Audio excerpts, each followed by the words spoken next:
Sharice.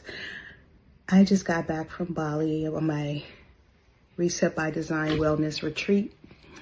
I am feeling relaxed. I am in my Balinese caftan and I am feeling amazing. I had the best time ever. Ty, Kina, Bondi, they did a great job. Everything was amazing. Everything was well thought out, very intentional, thoughtful.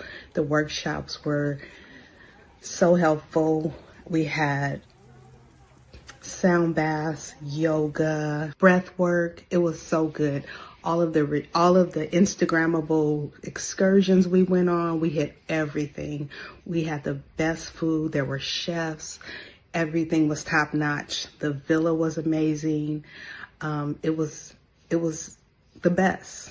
And this is my second retreat, and this is why I'm already planning for the third one to Mauritius. I already talked to one of the ladies. We're already plotting to go next year. It was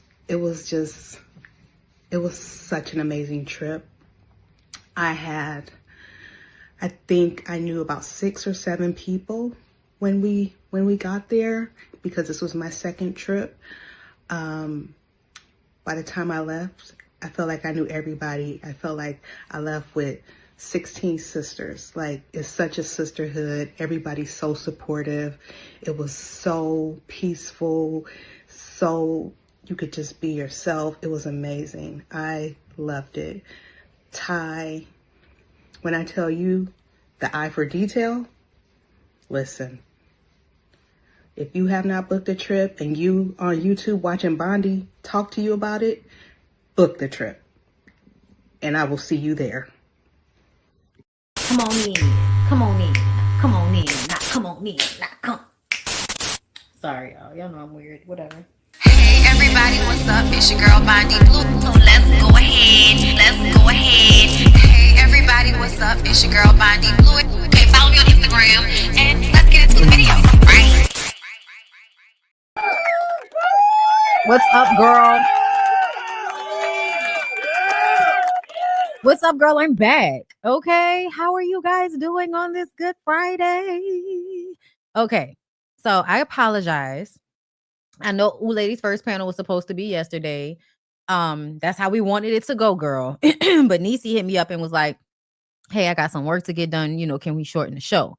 And I already wasn't feeling good. Like, for some reason, okay, my menstruation decided to be a whole and came down early. And then on top of coming down early, that came down with a vengeance. Okay.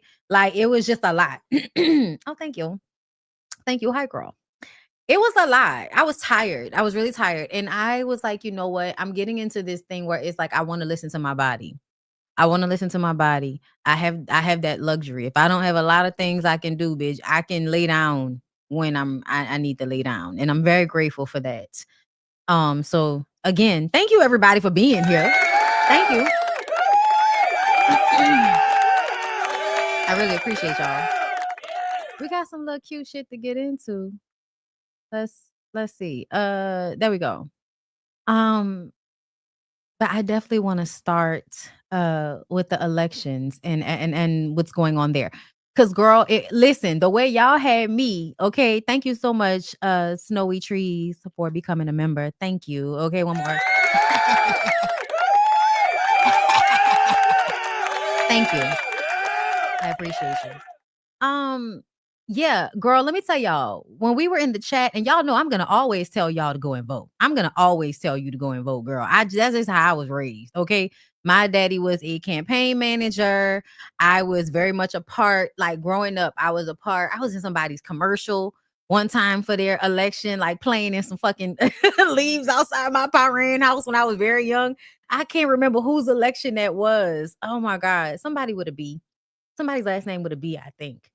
Was it Lambert Bosnier? Girl, I can't remember. Anyway, either way, my dad was a campaign manager. It's what he did as his hustle, his side hustle, because you know he had a job. But once he retired, he really got into politics. And I mean, I remember his office was a map on the wall of how the wards and and everything was separated the districts and everything. And, you know, he was good at it. And so I was, you know, involved. I had my ear to the streets. I've always kind of, you know, and then I went into the news business, right? You know, after college. Well, not even after my last year, I interned at a news station and then I'm working at the news station. If you didn't know my life. Okay. So, you know, I graduated from college with a bachelor's of arts in film and television. Okay. So I'm actually one of the few people that work in their field still, as far as I'm concerned. Love that for me. Uh and I am so still very much interested in politics. And I feel like I would be good at it. I think I would be good at it, but I don't want to do it. And I think that's the problem. The people that would do the job the best, they don't want to deal with what they have to deal with in order to do the job. You know what I'm saying? Like, but either way, girl, I keep my ear to it. I always like to know what's going on, which is why I like to watch TikTok debates so much. Because whenever the people are on TikTok arguing, this is when, especially if you follow like somebody that's really good, like, you know, one of these little kids, you know, like I told y'all about Comrade, who I follow on TikTok, because I do not know the girl's real name. I just know that it's B and then it's B Bella, but the name is Comrade. I'm in her Discord now. I love her. She's so smart. And the way they come out with the facts on people, they talk about statistics, they talk about what's going on. So I like to learn what's going on through that, you know. So yeah, Bonnie gives me Nancy Grace vibes, but I don't know the girl. I don't know. I don't like Nancy Grace that much, but I do appreciate that you would say that. I feel like I would be way too, you know, honest, and people like me, yeah. Like do y'all want do y'all want them to martyr me? Because I feel like they would martyr my ass. Like, no, girl, I gotta stay on the calm down. I gotta stay on the chill out. Okay. They wouldn't like me, girl. But I was paying attention. But y'all had my fucking nerves bad when we was talking about it. Cause y'all was in my chat like, Bondy, make sure you go vote. I'm like, bitch, listen. I don't think this is for us. This ain't ours. And when I went and looked, it was like, yeah, no, this is not ours. And I had checked. It's so funny. Like, it made me paranoid because I had already checked. I had already checked when I was seeing some stuff. And I was like, I don't think we have to vote. So I went and looked it up. And it was like, no, it's not. This is not for us. But I went and looked again just to make sure. And it was like, yeah, no, again, this is not for us. I was like, okay. Because I had to make sure, right? I had to make sure, girl, because I was going to be down there. Okay. I was going to jump in my motherfucking car before 8 p.m. and go around the corner. Because, you know, we vote at a place that's actually in our neighborhood. So I love that. And it's never like no long ass line. Like, I love that for us as well. So yeah, girl, it wasn't us, it was some of y'all, right? Some northeastern places, I believe, like Virginia, New York, which is where Zoran Mandani won as mayor of New York City, and he's a socialist, and I believe he's also a Muslim. And so, oh my God, girl, the white people are losing it, right? Oh my God. What did Trump say? It's time now. I don't know what the fuck that meant, but I'm like, dude, it's been time. What are you talking about? You took nigga SNAP benefits. The judges told you that you didn't have a right to do that, and you better use that money to fully pay them SNAP benefits. And you told them people, yeah, nah, I'm not gonna do that. And I feel like at this point, niggas need to just go and arrest people. Like, what? Can we not do that? Has enough not taken place? Steve Bannon was just on somebody's press conference looking very disheveled per usual, telling us how if they continue to lose the way they lost in this midterm election with all of these states turning blue, they said they're going to jail. Steve Bannon said if they continue to win, all of us going to jail. So to me, I'm like, well, I mean, duh. If anybody actually does something this time, and they tried last time, but y'all let him off, and that's what pissed me off. Because I feel like I hate when y'all play these types of games, right? Somebody can be outright fucked up. You see it. There's all this evidence repeatedly, but still, we're going to play red tape because of who this person is and how much money they have, when really they ass should be in jail. They ass should be, as Steve Bannon said, in jail. And another thing, y'all, when it comes to this, you know, Kirk of Charlie situation, and I'm just saying it like that just in case, bitch, I'm not doing this with y'all. All of these institutions that are using Turning Point USA and all of that, it is racism. It is blatant racism. I don't understand why it's being given credence. Well, I do understand, but I'm not going for it. You're not going to convince me that this is not just a racist attempt to, you know, continue to oppress people with a little bit of white, you know, privilege that y'all act like y'all don't have. I don't like it. Okay.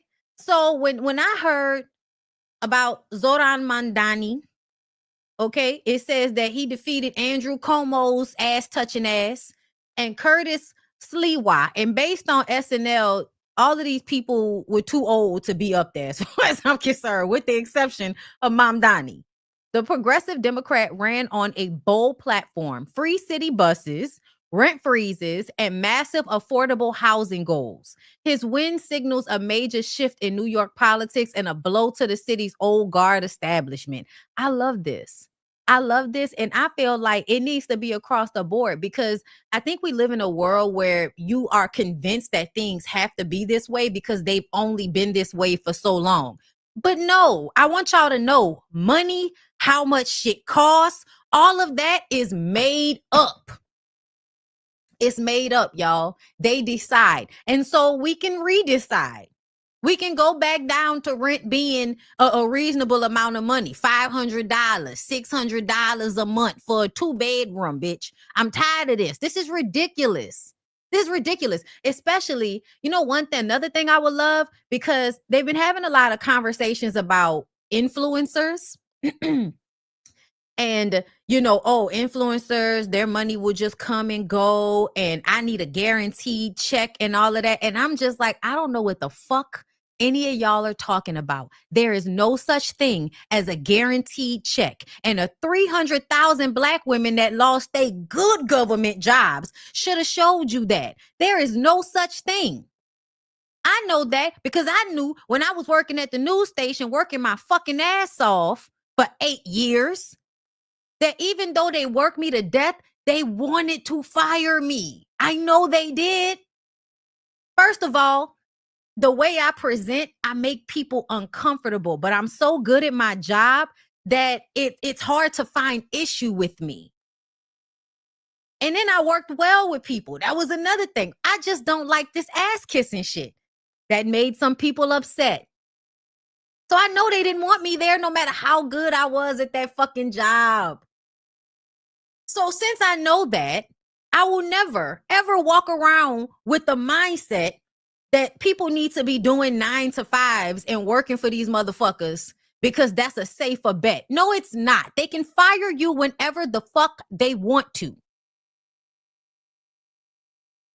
I'm so confused, girl, about what people be talking about. But you want to talk about influences and money. First of all, taxes eats us the fuck up. Let's start there. Especially if you no longer make income in a regular job. At first, I used to make this income and that income. And guess what? It still wasn't as much as I make now just doing this. I was making about the same amount of money doing YouTube and working at the news station. And the news station had me stressed the fuck out. I had pneumonia 3 years in a row. I'm tired of y'all with this bullshit about the way y'all like to judge influencers when we know really y'all just hating. Because what the fuck are we talking about? I will always go and do what the hell I got to do. That's why I was working as my friend's assistant. And people thought because I talked and because I am the way I am, they thought I was a child or some shit, not somebody that had literally, I feel like, retired from an entire industry because then people tried to work me to fuck to death.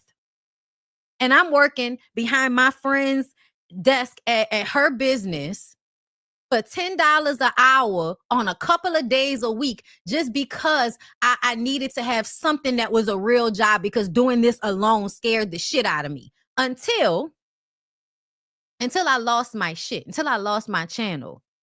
And then that door that put a new fire in me, bitch. And at the end of the day, I own a home and I live in Louisiana. So every time I saved money, every time I stacked money, something happened with this fucking house that took tens of thousands of dollars out of money that I had saved. Let's not talk about the month we had to move and live, in Atlanta until everything got I lost my channel in August of, 2021, y'all? August 2021. Got the shit back quickly because, okay, the ancestors and the Lord look out for you, girl. People like me, apparently. Somebody from Google was on their last week, their last day at Google, and got my channel back for me. And since then, I created my own website. That's why BondyBlueShow.com is now a thing. And I asked everybody to follow me on all of my platforms because they can snatch your shit. It is a thing. Just like somebody could take a job that I worked my ass off for almost a decade, just like they could take that from me, just like they could pass over me for promotions. It's the same way I would have to deal with them suppressing my views and not sending y'all notifications when I go live. It's the same way I could be doing YouTube since 2011 and still have people come in, do this shit for 5 minutes and do way better than me. Everything has its challenges. At least with this, I feel like I reach so many people and so many people tell me how I've helped them in their real fucking lives, how they see themselves. That is more valuable to me than any of the other shit. That's why I would rather do it my way, even if it take me a long time to get there, because I would rather do it my way.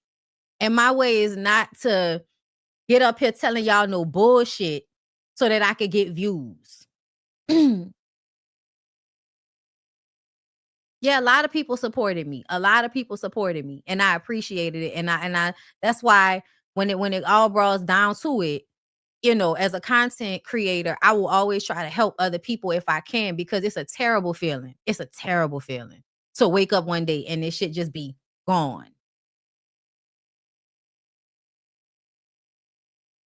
So I don't want to hear that shit, about old creators. And we just, I was never a creator that was like, pull it in all of that fucking money. I was always somebody that was just consistently making enough to live like I've consistently been living, which is good enough, bitch. I shop at Shein. Okay. I just started. I monetized TikTok 2 weeks ago. You know what I'm saying? Like, I'm not even doing it the way other people do it. I really do get up here and do it like in a way that I feel like is authentic to me. That may not always be the most financially advantageous way to do it, but bitch, I'm not about to act outside of myself. I did that already. I'm not doing that no more. So speaking of not getting up here and saying just any old fuck shit to y'all, I appreciate y'all. Shout out to Zoran Mamdani and all of the other people, all of the other blue switcheroos that happened. Because it was Virginia, it was New Jersey, it was New York, and somewhere else I forgot. Oh, Prop 50. Shout out to California for passing Prop 50, which meant they could redistrict so that they would have more seats on Democratic side to make up for what Texas bitch ass was trying to do. Texas was trying to redistrict their state so that Republicans would have more seats. California signed in Prop 50 so that California could then do what they need to do. Mississippi too, somebody need to change something. Child, the way red states run off of welfare like nobody else, it is insane to me. Nobody is on welfare more than a motherfucker that lives in a double wide on a large piece of land.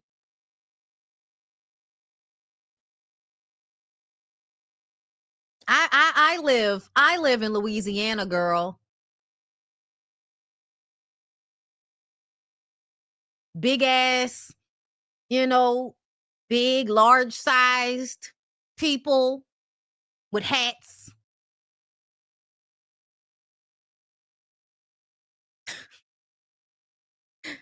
Bitches that wear loose shorts everywhere they go because nothing really fits.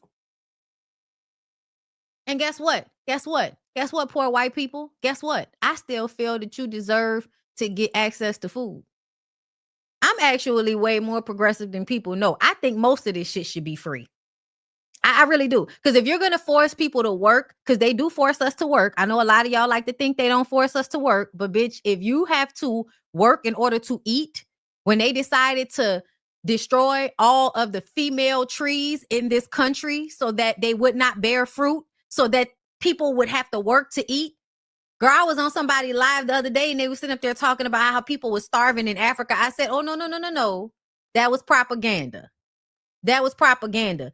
People do starve, but nobody starves like the intentional starvation of people. Like here in America, food deserts and shit. Y'all can't collect rainwater. Y'all can't get certain seeds, right? It's a whole bunch of shit in America that keeps you from being able to eat off the land. And let's not even talk about the way they did the farmers and all of that. That's a whole nother conversation. But essentially, they destroyed. That's why you have sinuses and allergies and all of that. That's why the trees create so much pollen, because they got rid of all of the female trees so that you wouldn't be able to just pick fruit off a tree. And I know this because it's been happening. It took a long time for it to happen. We used to have misbelieved trees all over the place. That's what we call them, misbelieves. And they used to be these little fruit, these little small fruit that started off green. They would get yellow. They would be sour. And they had like a nice size little seed right in the middle. And when they would get orange, right, but you got to catch them right before they go bad. But when they would get good and orange, them motherfuckers would be so sweet. And we would literally pick them up off the ground when they fall off the ground. Pick them out of the tree. We would go out there with bags and just all of the misbelieves in bags, go inside, rinse them off, and sit there and peel and eat misbelieves. I have not seen misbelieves in I don't know how long. The tree that we used to get it from, somebody showed up at some point, and now that tree no longer grows that fruit anymore. I think they cut that tree down eventually. But yeah, and it was right behind my mama's hair salon. Yeah, I think they're also called kumquats. Okay. But yeah, so I feel like what nobody's really, understanding here is that America is intentionally causing these problems so that they can solve them. Because in other countries that they don't do this, yeah, people aren't starving like that because mango trees grow out of the fucking ground all over the place in the Gambia, all up and down the streets. They will come in, destroy land, destroy vegetation, put up shit for you to buy bad food from after they done destroyed all of the fruit and shit that you could have ate that would have been more healthy for you. Let's not even get into the privatization of water. You own the fucking water? How dare you? How dare you? How dare you? Privatization of land, period, y'all. The privatization of land, period, was a huge thing that created people used to live off the land, meaning that it was like communal land. Like a neighborhood would have communal land. People might have homes and shit, and, close to the trees nearby, but they would have land that everybody would work and everybody would eat from that land. They came in and privatized the land. They decided, oh, we're going to buy this land. They didn't actually buy it. They kicked everybody off of the land, put fences around it, and then hired those same people that lived on that land to work it.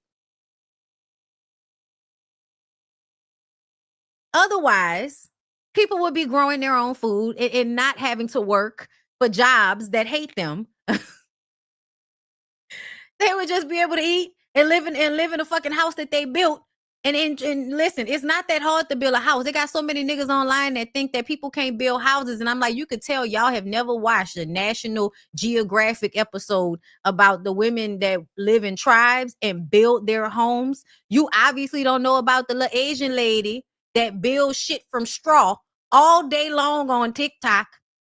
Like, you see people, they collect the mud and the water from the ground. They go and get trees and all of this straw and shit, right? Start sewing that shit together. Like, they weave it. And guess what? In a lot of tribal communities, women were the ones that build the huts. Listen, once you really understand how much of this shit is created to make you suffer, maybe you can have an imagination that says, why are we paying for all of this shit? Why? Why are we paying for it? Why? Why? Why? Because somebody said we should? Listen. I could get more into it, but I'm just gonna let it go because I do want to move on, and I want to move on to Charlemagne. I am so glad to see all of y'all. Thank y'all for being here. I appreciate you. Especially with these politics. So like the video, share the video, hype me up. I would greatly appreciate it. Let me read some of these and then we're gonna get into Charlemagne's ass. M Love Black Always, thank you for the super chat. I definitely feel like if the Dems can't get majority back, a lot of motherfuckers need to be jailed for treason, can get and other charges. Absolutely. Dawn, thank you for becoming a member. Is that LJ? Thank you for the. I'm about to say LJ, girl. I'm about to add some extra shit today. LJ. Thank you for the super chat. A girl in Florida said all the citrus trees are gone there, and when he was growing up, everyone had a citrus tree in their yard. Yes. And honestly, I don't know how it happened because a lot of these trees were on private land. I don't know what happened, girl. But anyway, we're going to talk about Jess. Look, y'all, so I made a thumbnail for today. Did y'all not see it? I made a thumbnail, bitch. I put in some effort. Okay, I made a thumbnail and she's on it. So trust me, we're going to get to her. I've been doing good about getting to everything that's in the top these past couple of days. Y'all know I don't be good at that all the time. They just be up here running it. Forgot I was supposed to talk about some shit that was up there. But I do want to get into Charlemagne, so let's get into it. Do me a favor. Do not listen to people like Charlemagne the God. Okay? So Thank you. Charlemagne was talking about this government shutdown, and he made a comment as related to what Democrats should be doing. Y'all have that? Okay, play it. You know what I don't understand, Mimi, and I don't know, maybe you can explain it to me. The health care is going to go up anyway because of the big, beautiful bill, because that didn't include the extension of the tax credits to keep the cost down. So if it's going up anyway, what's the point of Democrats taking the stand to keep the government still closed? At this point, you're right, because the premiums, which the open enrollment started this weekend, November 1st, and so people are getting those letters in the mail. In fact, one person in Utah, a woman in Utah, she told ABC News that she opened her bill and saw that her monthly premium had already jumped from about $400 a month, Charlemagne, to over $2,000 a month. And so at this point, it's like, what's going to happen? Is it retroactive? Like, how is this going to work as we continue to go forward? So you're absolutely right. Okay.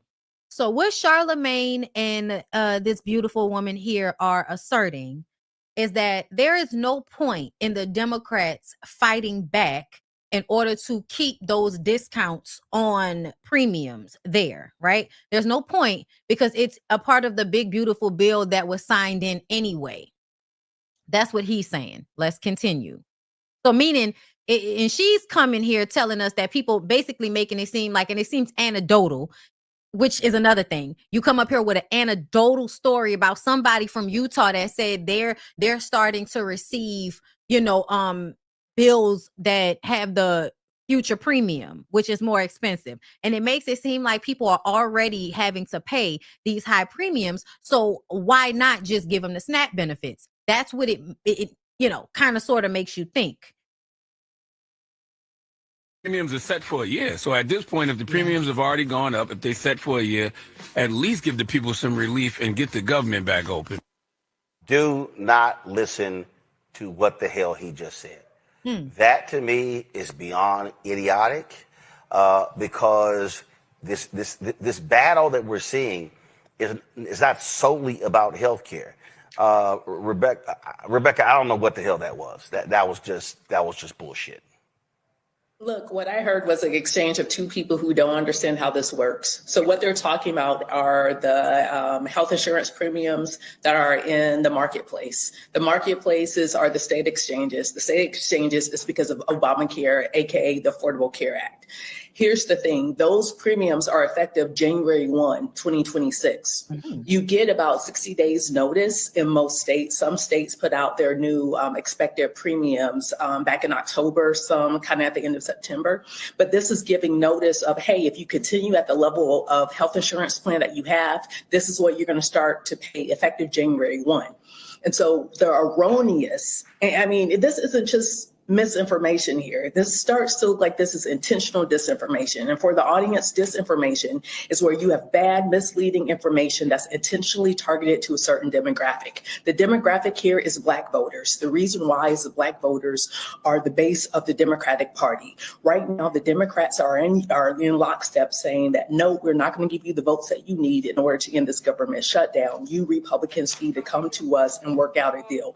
And so by trying to talk to Black folks, so then Black folks can then talk to Democratic members of the House and Democratic members of the Senate to get Democrats to back down. That's what Charlamagne is trying to do here. What should happen if I was advising the Democratic Party is tell them, hey, look, there are some Republicans who have introduced clean resolution plus extension of the health insurance credits, sorry, not health insurance credits, but some of the discounts that the government will pay. So people aren't paying those exorbitant health insurance prices starting January 1. So this is disinformation that we're seeing that Charlamagne is doing. This is not just mistaken information. This is intentional going after Black voters. To be real clear, if you're Democrats, do me a favor. Do not. It is intentional. It is intentional. I have some more clips. I don't think the government is ever worth shutting down. If I'm Democrats, I don't take that risk of not voting because I want to keep the government open. Right. I know this is going to sound crazy. I would rather the Republicans hike the healthcare prices up. So now as a Democrat, I can say Republicans did that. Like it's a clear, this is the reason your healthcare prices are hiked up because of Republicans. Now, I mean, it's already clear because they have the House and the Senate and the presidency and apparently the Supreme Court. So at this point, it is already apparent that the Republicans are the ones with the power to open up the government. But what they have been doing since Trump got into office is finding new fun ways to fuck the American people and lie to them about it while doing it. because it's been 3 weeks, the waters are so muddied. Like, so Republicans did a good job of blaming it on Democrats. You go to all of the government websites, it pops up as Democrats shut down. Exactly. So why do you think anything is going to change people's minds? Did the shit in the airport, you know, saying it's the Democrats' fault, it's the Democrats shut down. They did a good job of making people believe it's the Democrats. Well, It's both, but it is to a certain extent. It is. Because they're standing on business and saying, no, we're not going to allow y'all to raise these premiums. Let me tell y'all something. I feel like people like them, y'all don't have family members, and y'all must have enough money to where y'all don't have to worry about this. But I have been in and out of the hospital for myself, for my husband, for my mom in the past few years. The shit is already expensive. People cannot afford for it to get any more expensive. Do you know how insane it is for people to actually be in debt and have collections calling them about hospital bills? Y'all, that's insane. Like, that shouldn't be a thing. You shouldn't go into debt because you have health issues that come not merely from you not making good decisions with your health. No, it comes from the food and the environment that you live in. All of these things are happening outside of your control. You don't even understand how the fuck the citrus tree in your own backyard stop growing.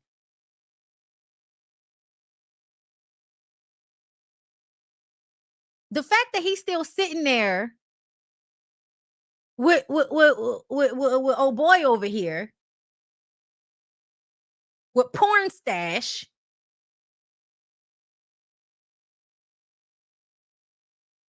the hater of black women. Because Democrats are also taking credit saying, yes, we're doing this because we're taking a stand for your healthcare prices. Healthcare prices weren't an immediate. Food is. No. No. It is immediate for some people. Like, oh my God, y'all. I can't. I'm just saying, like, Food, not getting your check is immediate. So now nobody gives a fuck for all of this. Open the goddamn government so I can get my check. Healthcare is an immediate problem if you're sick. Yeah, 100%. But like more people. Exactly. It is an immediate problem if you are sick and you are in a hospital and they are telling you that your insurance is not going to cover it and you can't afford it. So now you're getting kicked out of a fucking hospital. And they do this. Like, it is immediate. Like, I can't. I don't know. Are hungry than sick. But this shutdown is temporary, and a lot of people can maybe stomach the temporary. Can they? You said you rich motherfucker. Wait. You rich? Let me just land. They're talking about like people's This point. premiums, like 30,000 to like 65,000. 67% of the country is living check to check. They can't afford to miss a check. What's worse, to starve or to die? Like You might die because you missed a check. What? I don't think the government is ever worse. Oh my gosh. Okay. But I just want y'all to hear a little bit more from just some interesting things with Charlemagne. You once said, even when they call me an Uncle Tom, it doesn't bother me because people used to say the same thing about Martin Luther King. How else are you very similar to Martin Luther King? I don't even remember the context of what the hell I was talking about. You just say things? I think that might have been when Azalea Banks called me an Uncle Yeah. Tom. But that's when people were throwing the term Uncle Tom around and didn't even, I don't think they really knew what the term Uncle Tom meant. Are you sure that they didn't know what it meant, or you're just not trying to process that insult? Yeah, that hurts. Yeah. Being called an Uncle Tom Yeah, hurts. exactly. Yeah, I don't. Yeah, because you do Uncle Tom shit, like what you just did. Hey, Chad. Latanya says, yep, I advocated for myself at the doctor about my heart, and the test was $4,000 out of pocket after insurance. And yes, I'm in collections. And just think about how that stresses you out. Like that, yo, that's insane.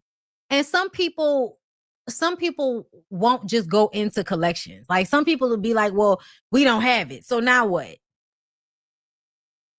It's y'all. And then let's not even get into the insurance companies and how they don't approve so much.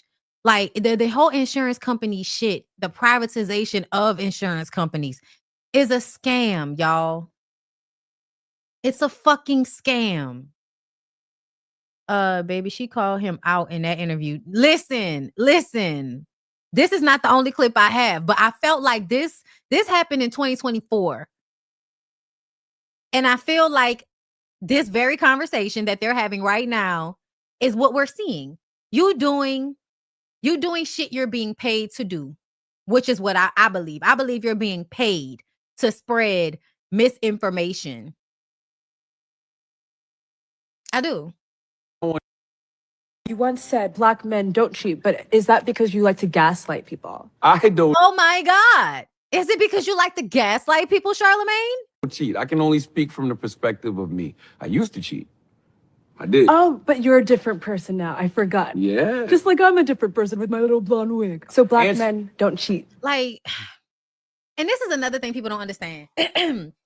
Y'all correct me if I'm wrong, right?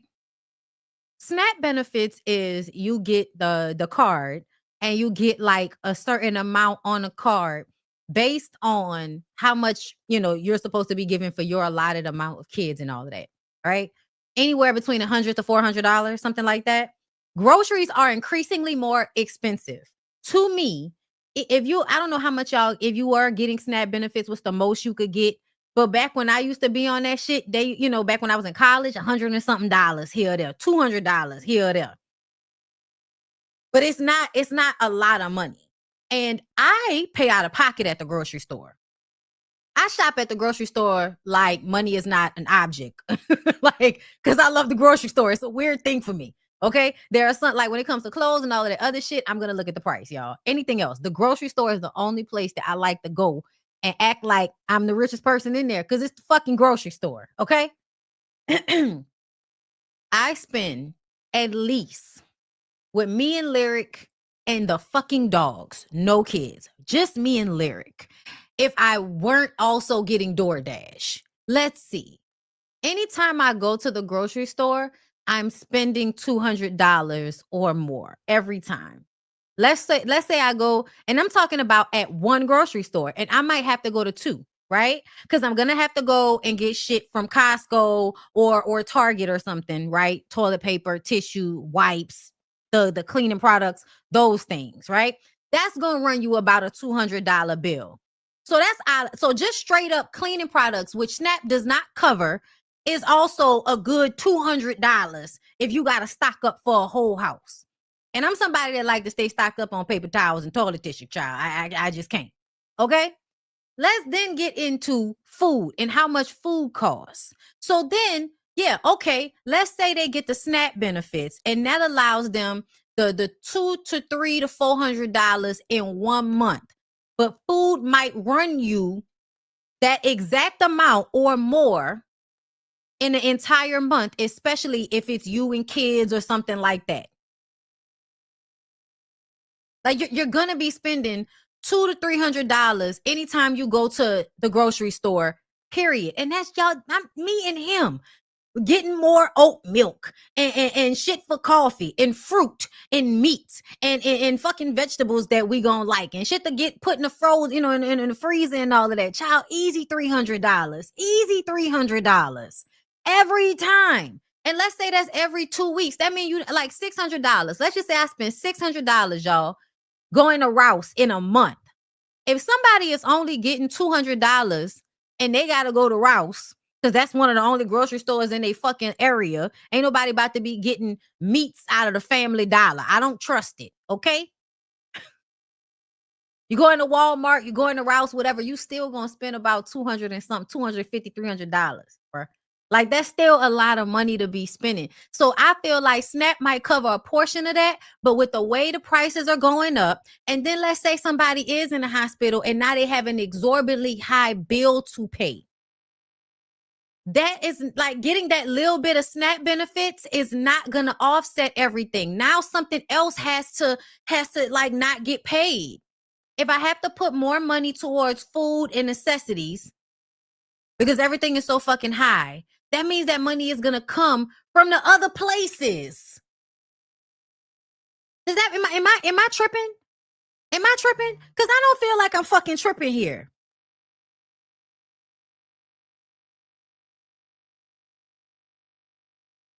You want us all to just have fucked up credit. Right. Don't let your car break down. Don't own a house and let something break in your house. Like, no, and it doesn't have to be that high, and it shouldn't be that high. It doesn't have to be that high, and it shouldn't be that high.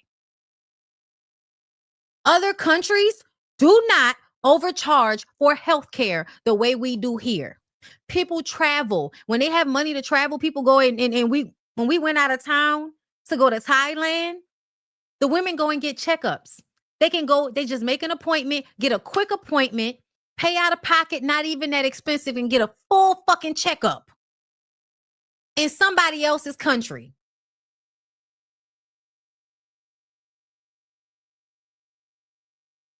But can't get it in their own. And then I heard that them people over there, the ISR AEL people, we paying for them to have health care, I heard.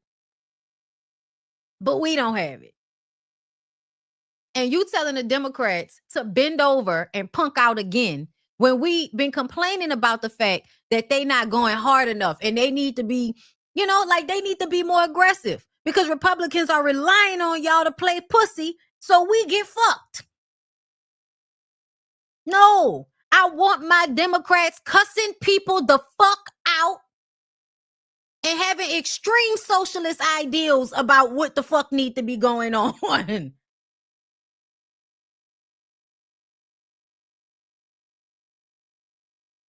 This is insane. It does not have to be like this. Charlemagne likes to gaslight people. Today. This black men don't. Black boys may still cheat. And see, and that's another thing why I wanted to play y'all this clip, because y'all remember when we was talking about the Marlon Wayne situation with Julia Fox? This right here is the reason why I was low-key still on Julia Fox side a little bit with that. Because whenever somebody say, oh, real men. Actually, the last time I cheated was October 2016. That was like... And apparently you weren't a real man then. Apparently your grown ass that was probably in your fucking 30s, you were a child back then. Recently. No, it was not. I was over 5 years. This is from 2022.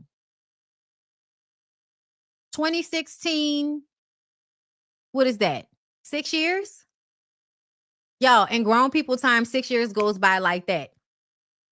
Years ago, we've had a whole president. Oh my. That's a whole presidential cycle plus a year. People have graduated high school and college. Are you dead? But time don't work like that once you become an adult. Once you become an adult, 4 to 5 years can go by so fucking fast. Look at us right now. Does anybody remember the difference between 2019 and 2020? What the fuck? I don't even remember what happened in 2020. I was in a house. 2021 is when I feel like time started to pick back up. 4 or 5 years go by so fucking fast. I don't know what he's talking about. But I just give y'all all this evidence to show that you can't trust these niggas at the Breakfast Club. Okay? You cannot trust these motherfuckers at the Breakfast Club. They do not have your best interest at heart. There were a lot of other weird New York niggas that was upset about Zoran Mamdani winning. I'm not exactly sure why Jim Jones and other New York niggas are, you know, playing like they're upset about this. Niggas probably don't even vote. Never probably can't vote. If they could vote, if they could vote, 50 Cent was another one. Like, what he about to do that y'all gonna be upset about? That made me really want to go and look at whatever his plans are, because, you know, I'm not from New York, so it doesn't affect me, but I'm very interested on what he's planning to do that got the rap niggas so upset. What are y'all upset about? Deborah Messing from Will and Grace lost her mind too. Oh, no, she didn't. See, that's why we can't have no fucking reboots. I just was watching Karen ass on Righteous Gemstones last night. Doing fucking 69. Oh my God. Doing fucking 69 with the daddy from why am I like I don't know this man's name? Y'all know the daddy from Roseanne. Deborah Messing is a Zionist child. Yeah, I figured that. When you said that, I figured that. Like, so this means like y'all are really like acting like weirdos behind Muslim people? Is that it? John Goodman, yes. Am I to understand that y'all are really losing y'all shit because a Muslim became a mayor? Oh my God, you guys are so fucking racist. That is wild. Or prejudice or whatever one you want to call it, but that's really gross. That's really gross. Y'all are like, even though the Christians are like fucking everything up right now, even though the Christians are the reason why we're like literally in a hell they're creating, but we're like big mad about the Muslim guy. Y'all are gross. Y'all are fucking gross. That's crazy to me. That's crazy to me. That's what you're worried about? Under this? Under this shit. All of this treasonous, weird ass selling the country off piece by piece, puss ass shit that's going on. And y'all worried about the Muslim? Yikes. You niggas and you bitches that feel that way, y'all should run nothing. Don't even run your fucking mouths. Stay inside. Stay inside. Be amongst yourself. Don't come out. Oh my God. Let's move on to somebody else that, hey, I'm more than sure that my lack of kissing ass through my commentary has caused me some gigs. I'm more than sure of it. I don't really care.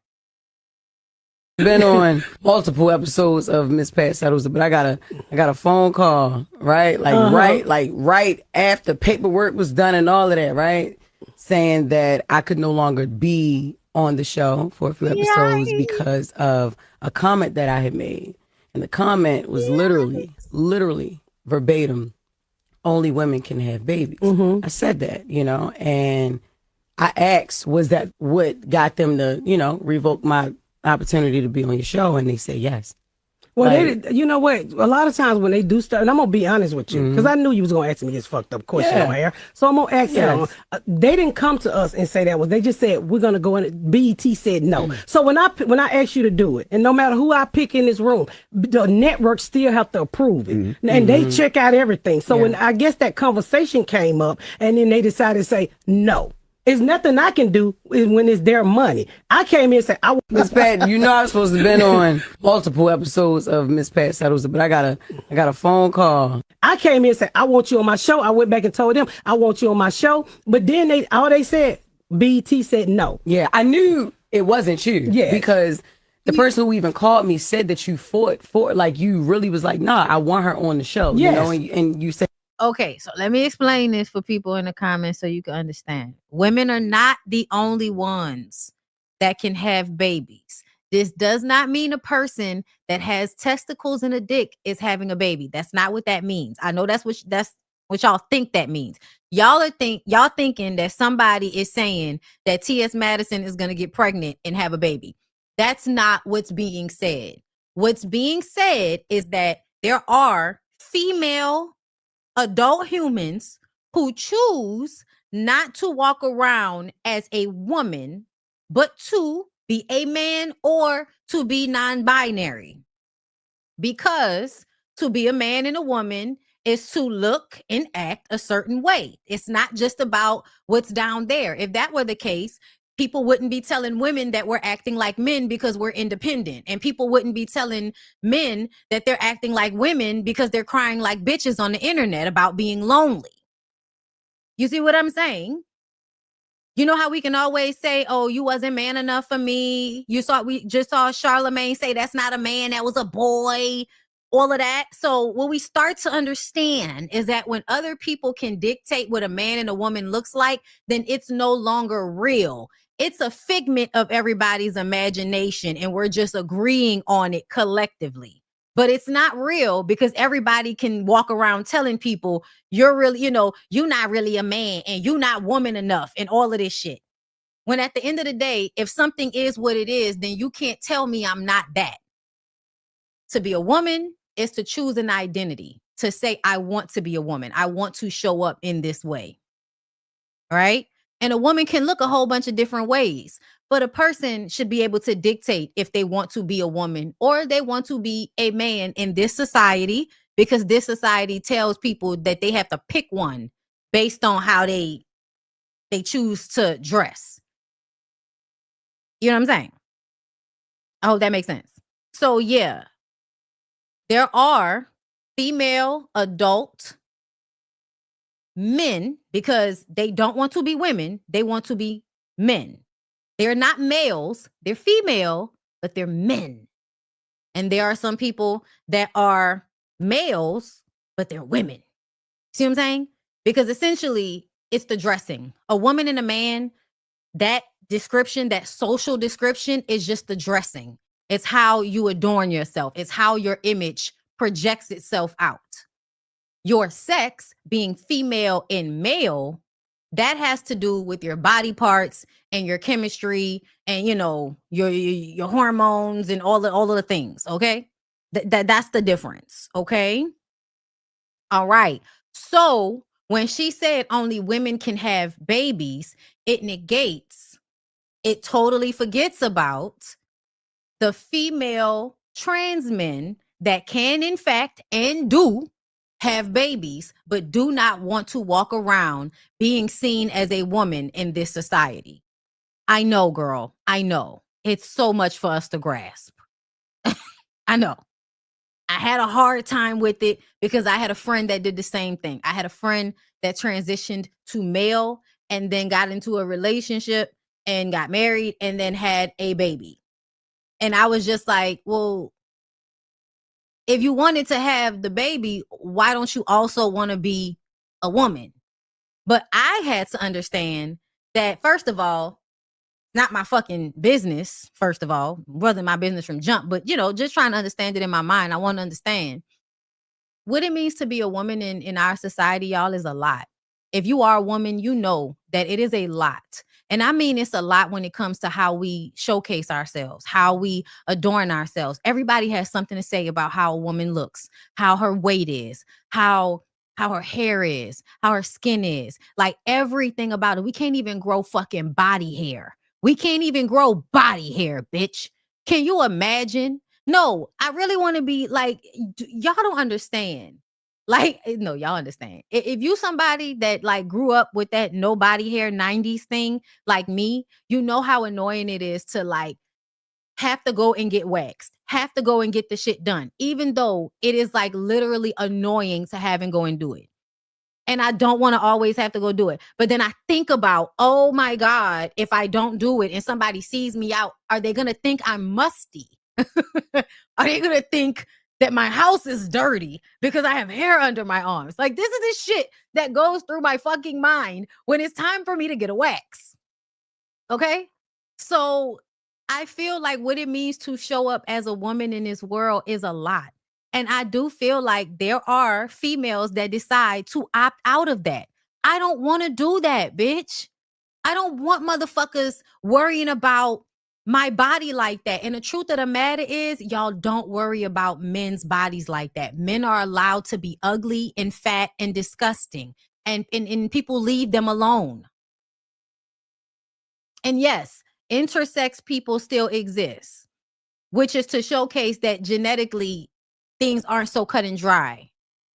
There are people that live in the in-between, which shows you that this shit is a spectrum.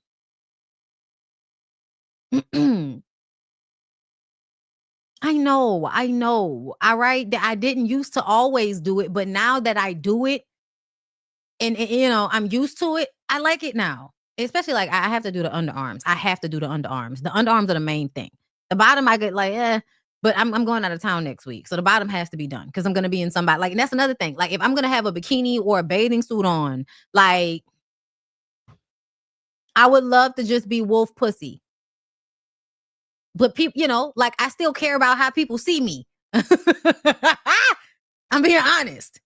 Okay. And if one was a trans man, if one is a trans man, then one does not have to worry about such things. One can grow hair wherever they want to grow hair. One can go out and be out in the world and not have to worry about another nigga trying to fuck them all the time. If you passing for real, you could walk around and not really have to worry about being scooped up off the street the same way. Like women have to worry about so many things that men don't. And it wasn't until I understood that I was just like, oh, that's why. Because walking around is easier for men than it is for women. But just like with anything, you know, like white people, for instance, like obviously Black people recognize how being white is easier, right? It doesn't mean we want to be it though. Some people do, and they be lying, and they would rather be the mayonnaise version of black. You know, like we will always still prefer to be black. You know what I mean? You know, and if we wanted to, listen, if you don't want to be white, then you want to be Latina or Asian or something. You want to be something, but you want to be something besides black. That's how some of y'all be. So, you know, I get it. Like some people, some people are not going to want to do this shit, y'all. Some people are not going to want to show up as what it means to be a woman in our society. They're just not. And I think that's okay. I think it's okay for a woman to be like, I don't want to do this shit. I don't want to be a bitch anymore. I'm going to cut these titties off. Okay. I'm going to learn how to move my hips and fuck the piss out of bitches with straps. And I'm going to keep a tight fade. And I'm going to grow all my body hair like I always wanted to. Imagine that some women feel like that. Some females feel that way. And I feel like that's their business. Bitch, if you want to cut them titties off, you get rid of them titties. Because there are so many of us out here that have big titties and want smaller ones. So you think I'm supposed to be mad at a bitch because she don't want her titties no more? That she want to let her body hair grow in? That she don't want to worry about a nigga trying to fuck her? My God. I understand. Listen, if no other bitch, Bondi understands. Okay? Now, mind you, just because I understand, don't mean I overstand. I like being a woman. Okay? Very much so. I love it. It's like literally one of my favorite things about myself. I had a past life regression, and apparently I was a gay man before. And he told me when I had my past life regression that he just loves the fact that we meet this time. So I enjoy all of it, girl. As much as titties are hot, I still like that I have them. Right? My ass could be a little bit bigger, but it's not small. And if we were still in the early 2000s, it would still be considered big. But now everybody's out here. It's a different thing. Listen, I'm where I'm at with it, and I'm happy about it. But Jess is an asshole. I'm going to take it back to Jess. I respect people's choices. Just like I want people to respect mine. That's how I think. If I don't want nobody bothering me about what I want to do, then I'm not bothering nobody else about what they want to do. That's how my mind works. That's not how everybody else's mind works. A lot of people want to dictate what other people do. It's very weird to me. Especially when it comes to shit like this. Jess is ridiculous at this point. I know y'all don't want to, agree with this because y'all want to still argue this point about the whole, female. Bitch, I just explained it. Sex and gender are two different things. Okay? I just explained it. Women and female are not the same thing. They're not always mutually exclusive. I know that's new information for y'all, but this is what it is. Shit, y'all don't want to leave people in the studs. Be sure y'all tell the studs, y'all want to be men. No, we don't, bitch. Y'all don't let people just be a woman that dress like a dude. Y'all don't let us do that. Because when women do that, y'all keep telling, you think you want to be a nigga. No, I could also do that. These titties are a firm decision.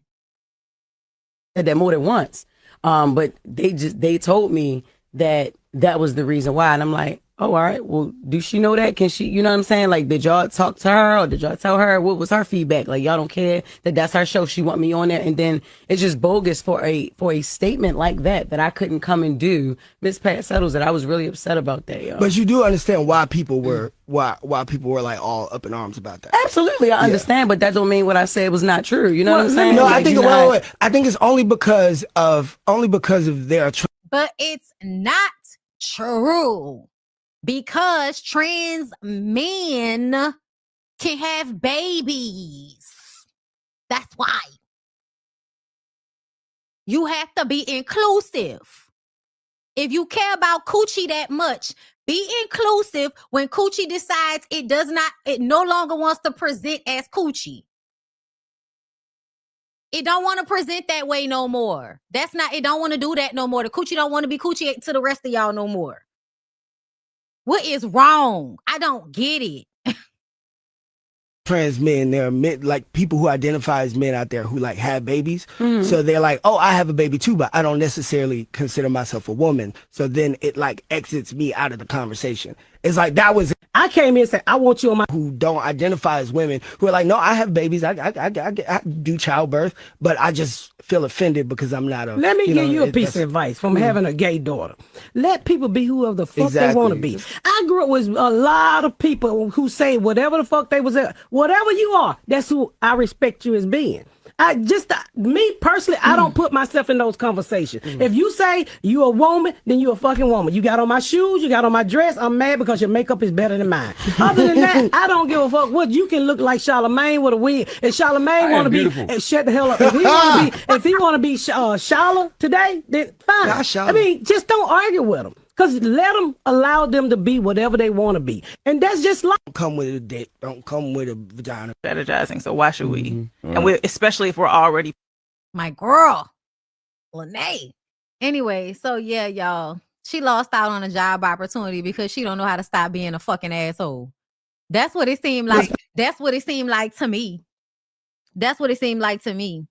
Like, I know you think you standing on business about something that matter, but then y'all get up there and y'all suck Republican dick on some slick shit. And just I am holding you accountable because you do pick me shit. You do anti-woman shit. Why is it that you want to stand up for what it means to be a woman when you fighting against a trans woman? But when it comes to fighting against these niggas and how these niggas can be disrespectful, you one of the loudest pick me bitches in the room. You don't give a fuck about women.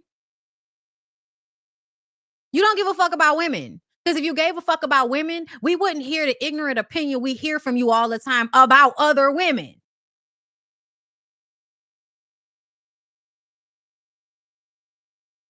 The fuck is you talking about, man? Oh my God. Yo, this right here, this has been tickling me ever since I saw it. And I feel like this deserves to be memed. Right? like when the school call you because your son was crying before he had to do his presentation. You hear me? You hear me? They can't fuck with you. I don't give a fuck about all that comparison on the internet right now. Motherfucking go! Okay, listen. Us to Zohan Mom Donnie right now. You hear me? You hear me? They can't fuck with you. I don't give a fuck about all that comparison on the internet right now. Motherfucking go! Okay. Me on YouTube. You hear me? You hear me? They can't fuck with you. I don't give a fuck about all that comparison on the internet right now. Motherfucking go! Okay. Listen, you have got to put a good meme behind this. This is the only way it's gonna work. Yo, that's Lil Wayne the Cash Doll. Looking like somebody mama and their motherfucking son. Okay? She had to come up here and buck her son up to let him know that he was gonna do good on his presentation. You hear me? You hear me? They can't fuck with you. I don't give a fuck about all that comparison on the internet right now. Motherfucking go! Listen, it's not about how tall she is. It's about how little that nigga is. Oh my God. And she got heels on. She got on heels, y'all. She got on heels. You hear me? You hear me? They can't fuck with you. They can't fuck with you. I don't care what they talking about. You're the goat, nigga. Give a fuck about all that comparison on the internet right now. Motherfucking go! Listen, she went down there in her best mama bob. Okay? You got it, baby. I love this. I love this for him and for her. Yo, when I tell y'all, every time I see it, it made me laugh. Every time I see it, it made me laugh. Every time I see it, it made me laugh. Okay. So where do I want to go next? Because there's so much stuff to talk about. Okay, let's do this. Just right quick, right fast. So Kanye, the only rapper who can go toe-to-toe with Jay-Z on the Versus stage, receives forgiveness from the Jews. New shoe deal on the way. Gossip in the City reports. So this is Kanye going to apologize to some rabbi over the Jew people, child. I don't know. Take accountability. I was dealing with some various issues, dealing with bipolar also. Is this AI? So it would take the ideas I had and have me take them to an extreme where I would forget about the protection of the people around me and myself. I don't know. Is it So AI? I wanted to come and take accountability. Sometimes I'm open. Listen, I'm open to the possibility of anything these days being AI. Okay. So this might be AI. After I saw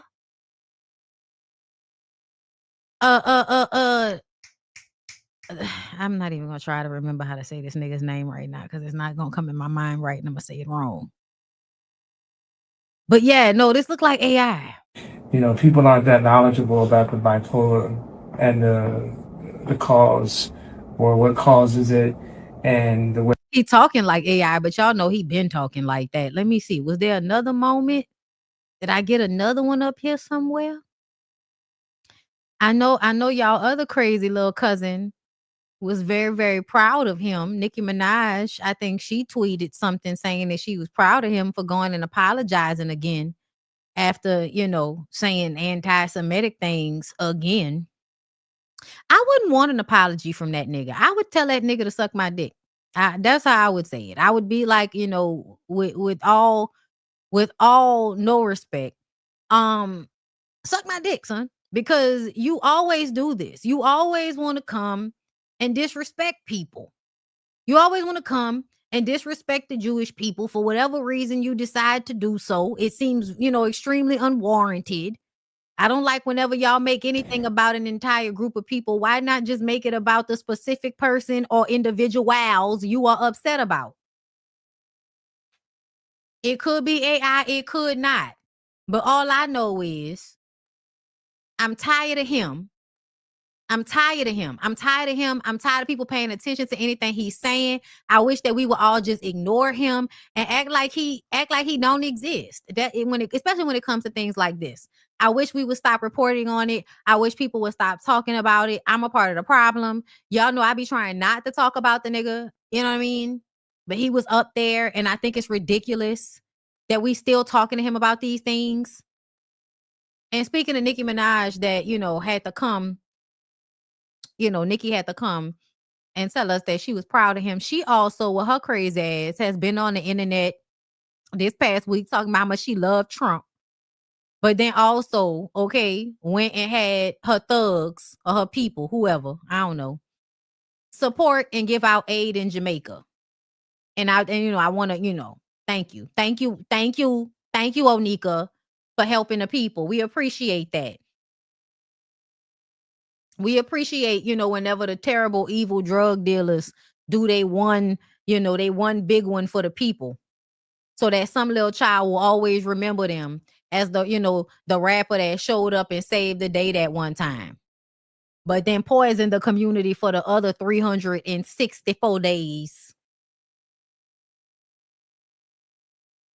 I'm just saying, that's what it remind me of. That's what it remind me of.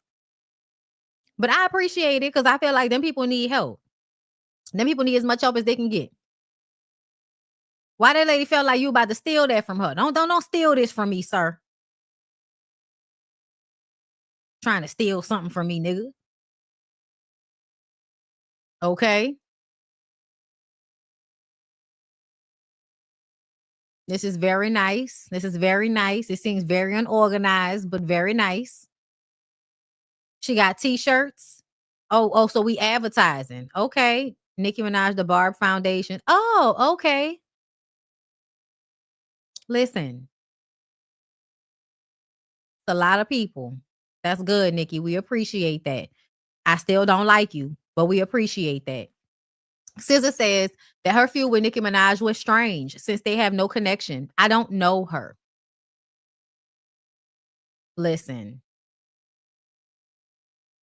That was a good way to respond. I think at this point, people should respond that way. I don't know her. I don't know her. I think we should continue to roll that way. We don't know her. We have no idea who that is. That's the way I wish y'all would have handled Soulja Boy, but y'all don't do that. So here's Candy once again talking to Soulja Boy. Tell him. So glad to have you here. Because, I saw your video. Okay. And I just wanted to show you something. What is? You see this plaque right here? Okay. That's Beyonce concert. That's because she sing my songs in her concert. Okay, you gotta put me down. Put me down. There go another one. Okay, you ain't see that one. There's another one right there. There's probably a couple more over here somewhere. Yeah, because Candy wrote for the first album, I believe, Bills, Bills, Bills, and So Good.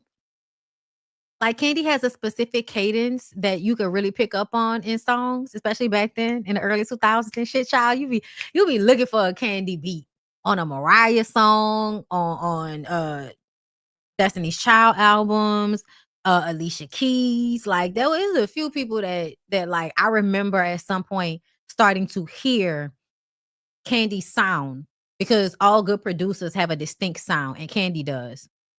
Ex-girlfriend, listen, me find me a new man. Ex-girlfriend. Y'all remember that one? That was a good one that she did with Mariah.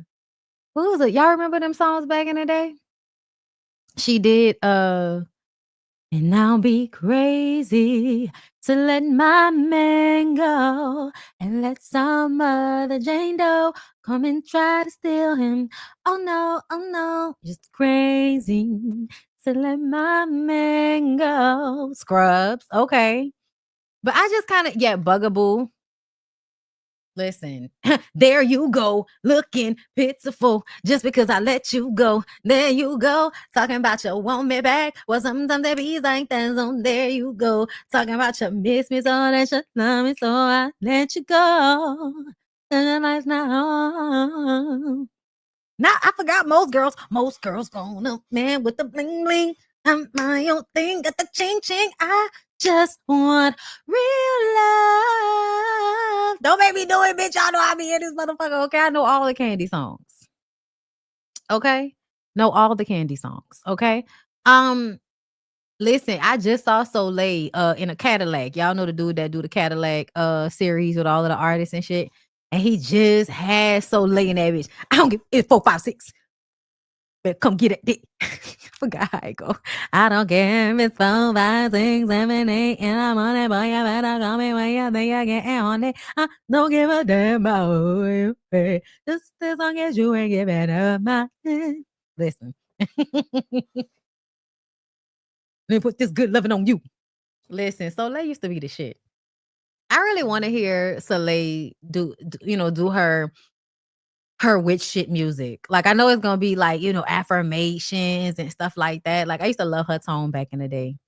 Oh, that made me miss Emil too. Y'all remember Emil? You can get out of here, baby. So I got that. Okay, anyway, but Candy. Hey. Just saying, they go another Beyonce. That's hard. I'm just saying, nigga, you ain't the only one to have a record with Beyonce. Calm down. I've been had records with Beyonce since before you even touched a computer, nigga.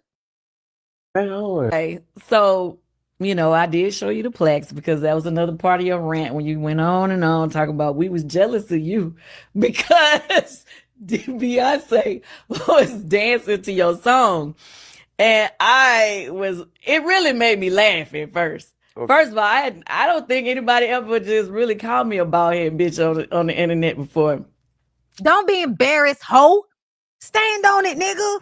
Stand on it. That's what I be talking about, bitch ass niggas. You get up there on the internet and run your motherfucking mouth, and then as soon as somebody really pull your coattail, now you acting like a bitch. Just like when Jessica Dime said, I beat your ass, soldier. Remember? And you got quiet because it was given that she could beat your ass. There was no fear in her heart. So I was like, wait, what? I'm sorry again. Like, it was funny. I thought it was funny. I'm embarrassed. Like, I'm really embarrassed. You feel what I'm saying? I'm embarrassed. And then, like, you should be. I just felt like we had to have this conversation. Yeah, no, we had to. And no, you didn't. You really didn't. You know why? Because he's not going to be a different person. And that's the thing that works on my nerves. Like, I feel like when people act like this and they have like a pattern of behavior of feeling like they can just pop off and be disrespectful, and as long as they come back and apologize and act like they got sense after, then we can just keep on this cycle of abuse with these motherfuckers. Yeah, no. I feel like people need to tune them the fuck out. I don't know why you give a voice to somebody that would disrespect you like that. Just so you could get the views off of it, I guess. I mean, yeah, I get it. But at the same time, I wouldn't have anything to say to that nigga. And it seems as if T.I. came in order to make sure, okay, the intelligent adjacent, shout out to Roxanne, he had to come through, I guess, to make sure that all street codes was being abided by. I appreciate Tip for that. Okay, we love an old nigga that falls into the role of checking younger niggas. We love that. Thank you. Because none of these other niggas is doing anything. Y'all let these young niggas just run amok in the palace. Like he did his kids. But anyway. And then when you said that I was jealous because Beyonce was dancing to your song, I said, okay, well, clearly he don't know nothing about me. I don't know. Exactly. I don't. Yeah. And I'm so glad to have you here. Because, I saw your video. See, I definitely was there to make sure it didn't. Listen. It was definitely given. I am going to come down there to make sure that Soulja Boy, that DeAndre acts like he has some sense. I do not want him to get disrespectful with Candy. Okay? So when you stay loyal to weird ass niggas like T.I., they come in and make sure that when you interview other weird ass niggas like Soulja Boy, that nothing gets out of hand. Understood. And these niggas will continue to only respect you when there's another nigga they're scared of in the room. I don't know. I fuck these niggas. Like, if I'm Candy, I'm not interviewing no nigga that just called me a bald head bitch on the internet that I know is probably doing drugs. I'm not talking to this nigga. I'm not giving him my platform. Fuck that nigga. That's how I would feel. She would have made more money if she would have got up on the internet like motherfucking Layla Ali with the vagina hands. Okay. I just want to lay out my resume for you motherfuckers that did not know. It's all lies. Like, she really should have did that. That's what she should have did. Don't interview this stupid motherfucker. Oh no. Put on a Layla Ali wig. Have Jamie and them set it up. Okay. And go through it like Layla Ali did. That would have been hilarious. We used to call those vagina hands. Okay, so in the news business, whenever people are like talking, they have to figure out things to do with their body as they speak, right? Sorry. So one of the things they would always do is vagina hands. You ever notice? Okay, they're talking to someone, the hands are doing this. Okay, right back to you. This was going on. Like, don't make me do it because they're gonna know whose voice I'm doing. Candy wasted no time letting Soulja Boy know the resume is long when he came to speak on it after their issues over the past weeks, which included Soulja Boy calling Candy a baldhead bitch. And you the hands, okay? So vagina hands, okay? It's a triangle like that.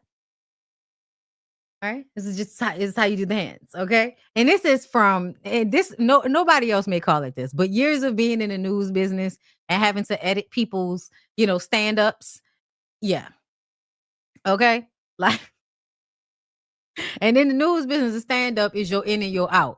Your intro to the package, your outro, or just your regular outro that they might use. Sending it right back to you, the news at 5, all that dumb shit. But yeah, definitely vagina hands. It's hilarious. Yeah,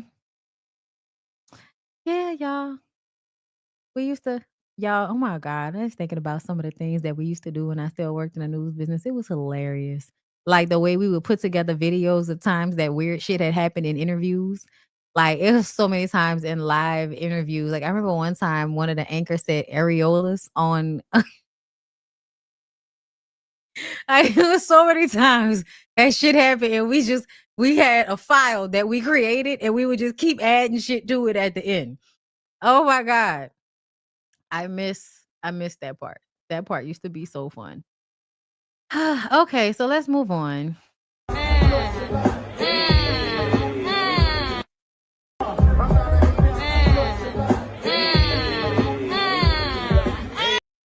Oh, okay. Fans notice Papoose ignores Clarissa Shields' request for a kiss on the red carpet. I don't know why y'all hate that little girl so much. I know she's a weirdo, but damn, y'all ain't gotta be so mean to the bitch. I think Papoose pretends that he likes her. Don't act like he don't pretend like he like her. That nigga pretends like he likes her. You know? I heard she just got a $8 million deal or some shit like that. A $8 million deal? Did I not save it? Either way, listen, boxing bitches make money.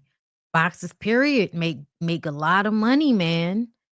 I just hope they are smart with their money, because it seems a lot of the times that they're not smart with their money, and then they end up in situations where, you know, they're like meeting with the Israeli government and going home with stacks of cash on a private jet. I don't know. I don't know what's going on. Okay? I don't know what's going on. I'm sorry. I don't know. I just know, you know, I saw that nigga. We talked about it. That nigga popped up. He was with the Israeli government talking about being a voice for them. And then he went home on a flight and it was mad cash all over the table. I thought I had saved it. This nigga Floyd. Uh-huh. Real weird. Also, just real quick, speaking of weird niggas, 50 Cent created this. 50 Cent created this AI generated video from that little clip right there of us seeing Diddy looking like the old ass nigga that he truly is. Diddy has reportedly been bragging to inmates about Donald Trump giving him a pardon in early 2026. I guess we'll see. I just wish I had saved the information of that person that commented one time and told me that I was so crazy and so stupid for thinking that the president would pardon him. It's actually a topic of conversation. I wish I can find that person and just, be like, hey, ho, I heard you was talking shit. Speaking of hoes talking shit, y'all have to remind me, who the fuck is Tony the Closer? Is that the guy that was the plumber? No, that's the other guy. Hold up. Yeah, I don't even know who this nigga is for real. But I do know that somebody added me in this post. Okay, and he posted, I took accountability for what I did. She weaponized her pain to destroy me. To me, whenever men say somebody destroyed them, I often feel like they're probably over exaggerating and having a temper tantrum because somebody held them accountable for something that they did. Like, especially if they're still talking to me.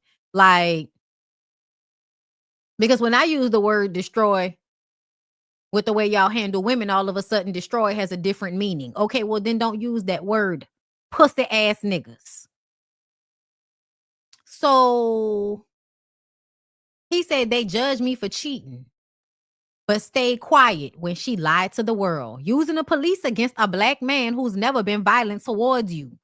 Just because he exposed the truth is lower than low. I ain't perfect, but I'm not the monster they tried to make me out to be. Now, I don't know this nigga, right? So I don't know what's going on here. But this is how I know that the nigga lying and he did whatever they said he did. Martell Holt is in the comments. He said, shaking my head, similar situation. Now, I was there for his whole situation, so I know he full of shit.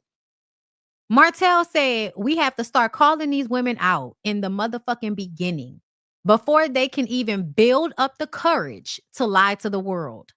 I was too late on speaking my truth, and the people spit me out, but F them.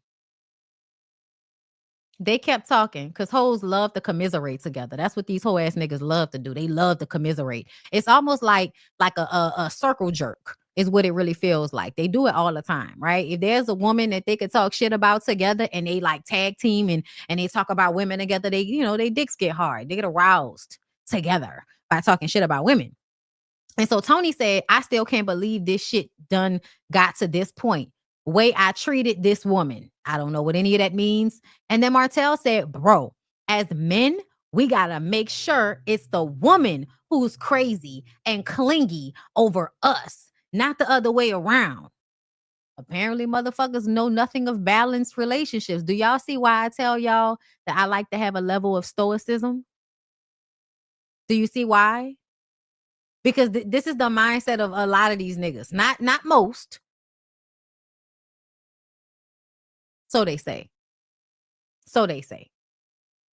But he's saying the quiet part out loud. He said he wants the women to be crazy and clingy over him, not the other way around. Why? So that you can mistreat them and call them a peasant like you did the girl who was doing all of that fuck shit for you? We already protect, pay for everything, and spoil their ass.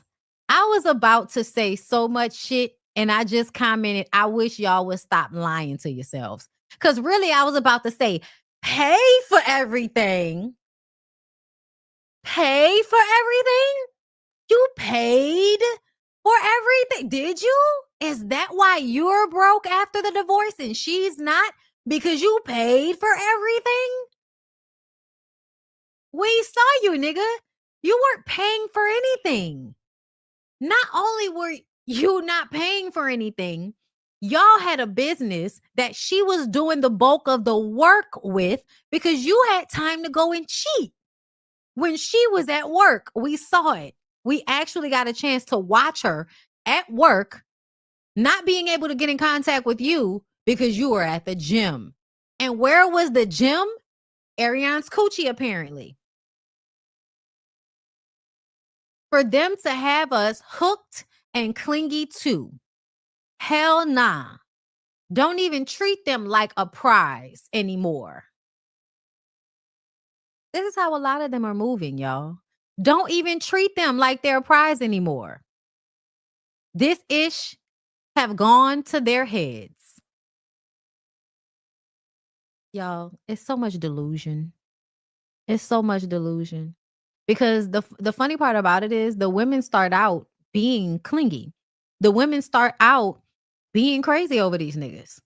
And the niggas play with it and play with it and play with it until bitches lose their minds and either have to leave or they kill y'all.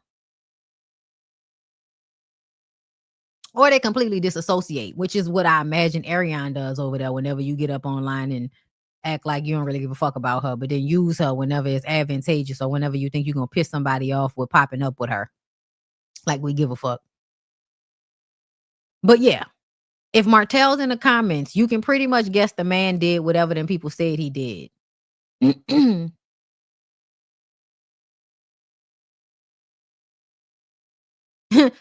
Please don't. Look at this bitch. Look. It's so funny to watch women think that these niggas actually care. Talk about, if you don't mind me saying, you guys must find your equal. Men should know their worth as much as women. Either is more superior than the other. I'm sure she meant neither. Please don't mishandle good women because of your past experiences. That is not what is happening here. That is not what is happening here. Martell cheated on his wife, emotionally abused his wife, stole money out of his wife's account, bought his side chick cars, got her pregnant, had her trying to fight with his wife through the telephone. He didn't have a bad experience. He was the bad experience. Truth Teller says, seriously, it's giving delusional because they can't believe these chicks won in their get back. I always warn my roster, play with me if you want to, and I will have the last laugh. Women are calculated, and men, they just be out here doing shit with no thought, shaking my damn head. I don't agree with this. Men are very calculated. Martell is very calculated. That's why he gets so upset, because he thinks that his lies are supposed to be being believed. Well said. He was more into her than she was him.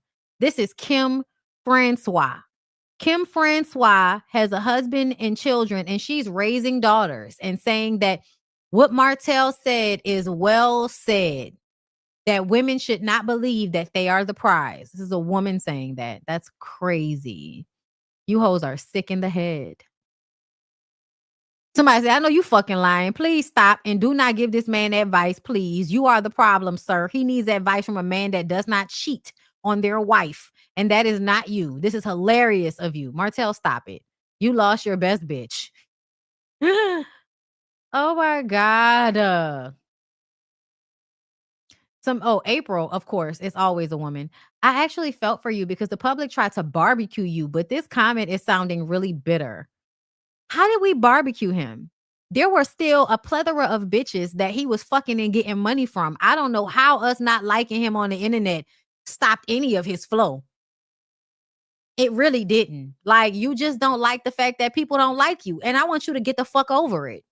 I want you to deal with it. Deal with the fact that your personality can lead to people not liking you. You being a lying, despicable, delusional asshole that likes to treat women like shit because you're insecure and slow.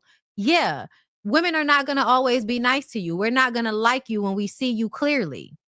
Maybe you shouldn't be an asshole. A lot of y'all get upset about the way people respond to the way you act. That's weird. Niggas is weird. Speaking of weird ass niggas, let's do. Okay. So Krishan and Blueface, let's get into it. So Blueface's circus is back, right? We've been talking about it. He's institutionalized. He has a whole bunch of icons on his face now. There's a Walgreens icon on in the middle of his forehead. There's a Chase icon over here. There's a baseball icon over here. Some type of, I don't know what that Y is on his cheek, but he just went and got a whole bunch of like corporate icons tattooed on his face. I guess to show that he's for sale.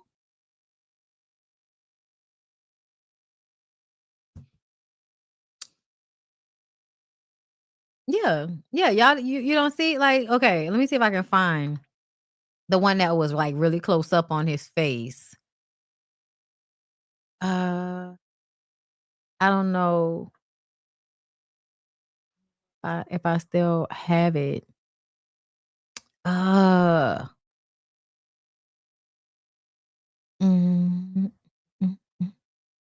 sorry, y'all. Let's see. Was it on this one? I don't think it was on this one. It's probably on that other video. But either way, I did want to say this, okay?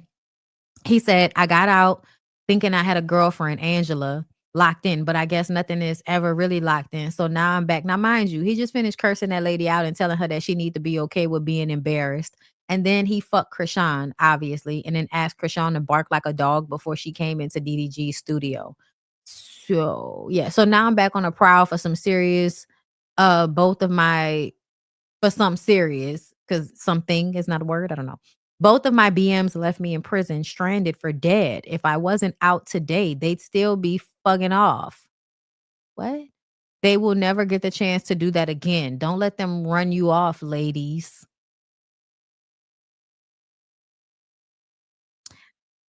So, listen, I'm not going to hate the player or the game. If women want to be with this psychopath, I can only blame their parents for failing them. And we're just going to see, what it's like to watch these young women go on a journey of self-discovery. Jaden Alexis, sorry you couldn't get your M&Ms. I was buying Happy Meals. Right. Like, I'm taking care of your fucking kids while you're in jail. She said he left her with a whole bunch of shit. Oh, yeah. He left me with $40K, a $10K rent, and a $2,100 car note. Told me not to work and sit at home. Even though I left his ass in December 2023, he told me rent was covered for 6 months, his original time. And 4 months in, he said, you're going to have to start paying rent. I actually only paid 4 months. So he lied. No problem. I did that. And he gets caught with contraband. Turned 6 months into 2 years.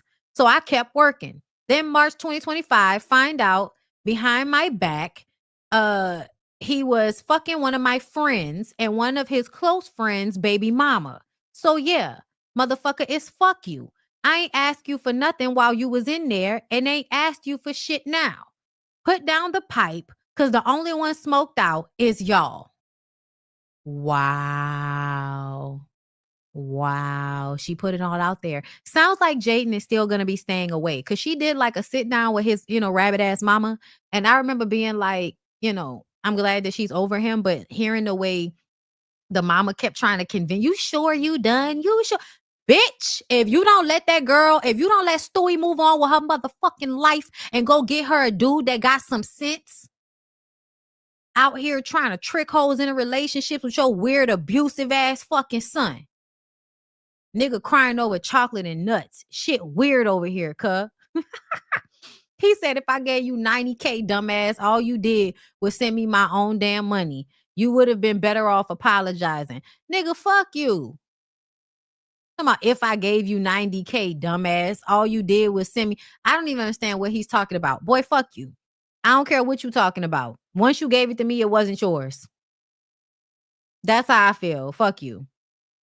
Ain't shit ass nigga. Y'all want all of this respect and loyalty and all of this shit because you gave bitches some money, even though you mad abusive and all of that. I don't give a fuck about none of that. Fuck that nigga.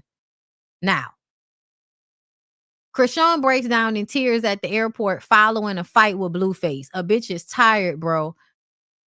A bitch is stupid, bro. You are tired. You are tired. The most tired motherfucker I ever seen. I would be in there for the kids. Like, what do you mean for the kids? You're not there for the kids, bitch. I don't even want to hear her cry about this shit. Like, I don't care, because I feel like Krishan is not a good person. I don't care. I don't care about your fucking tears. I don't care, bitch. Cry. I don't care. Because who told you to go back fucking with that dude? You was over there fucking with that goddamn toddler, talking about he not 18, he 20. I don't care, bitch. You've aged way too much for him. You look older than Drea Michelle, bitch. This nigga get out. Now you kissing on his back and popping pimples and barking like a fucking dog and shit. No self-respect. No self-love. She don't love herself. It is insane. And now you up here on the internet. And this is what I don't understand. Like, because the niggas don't have to be as bad as Blueface, but they be out here disrespectful and fucked up. And I'll tell y'all all the time, stop letting these niggas slide. Stop letting these niggas slide. Because once you let them slide, they know they can play in your face. They will repeatedly play in your face. You always have to have a level of, nigga, you could go back to wherever you crawled up out of. You can't ever be with no nigga like Blueface. There needs to be not a woman available to him. Nigga, go back to them niggas that's gonna allow you to treat them like that. Or them niggas that you nicer to. Whoever you let put all them dumbass tattoos on your face. Whoever you was giving prison dick to. I don't know. But you need to go talk to them like that. If I was anybody walking in a woman, girl, any nigga that's like him, who are you talking to? Y'all gotta do better, ladies. Ladies, y'all gotta do better. I'm sorry, because I know too many of y'all that's with niggas like this. I know too many of y'all that love a nigga that's gonna curse you out and call you a raggedy bitch when they get upset with you, all for y'all to be, fucking and out of breath the next day. Now you all in love and shit again. I hope y'all still, trading y'all self-respect for good dick. Cause what else is there? Y'all don't even know, bro. A bitch be tired, bro. Yes, and we're tired of you. Like a bitch be really tired, bro. And I ain't blaming nobody, you feel me? I'm just saying I'm tired, bro. It's your fault. It's Really your fault. I genuinely love myself. Like, he's genuinely a piece of shit. And so are you. I genuinely love him. And I hate, like, people keep trying to paint that image like I don't love him. Oh, you love him. And you don't like that people try to paint the image that you don't love him? Aw, she loves him, you guys. She loves him. She just want to eat some all up. We wish you loved that fucking baby. We wish you loved that baby. You don't love nobody. You don't know what love is. Snag-a-toot, raggedy ass bitch.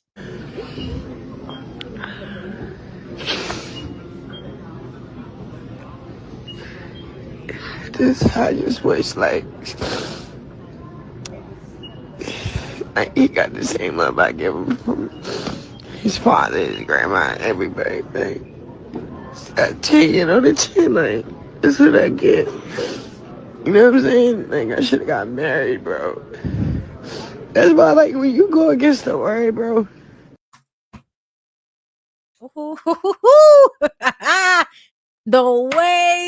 The way that girl will go and grab that motherfucking religion and hold it close to her chest, bitch.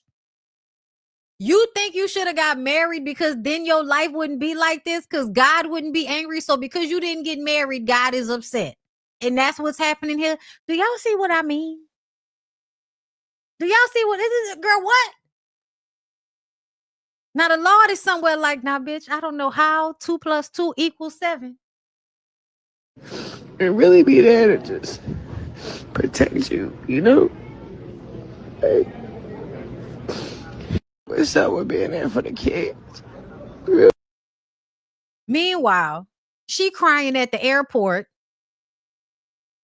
Crackhead ass bitch.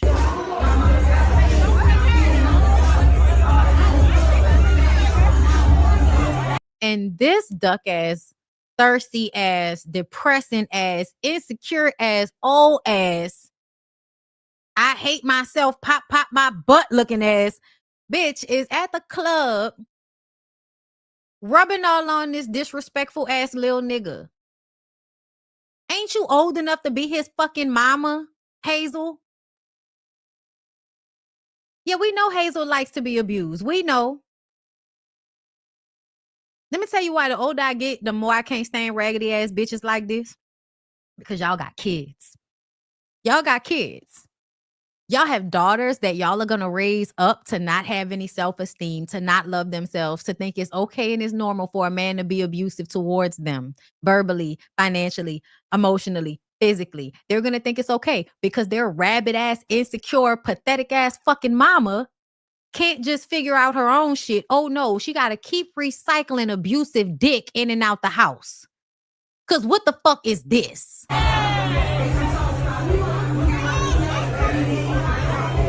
who even asked for this? Who in the background looking like, what the fuck?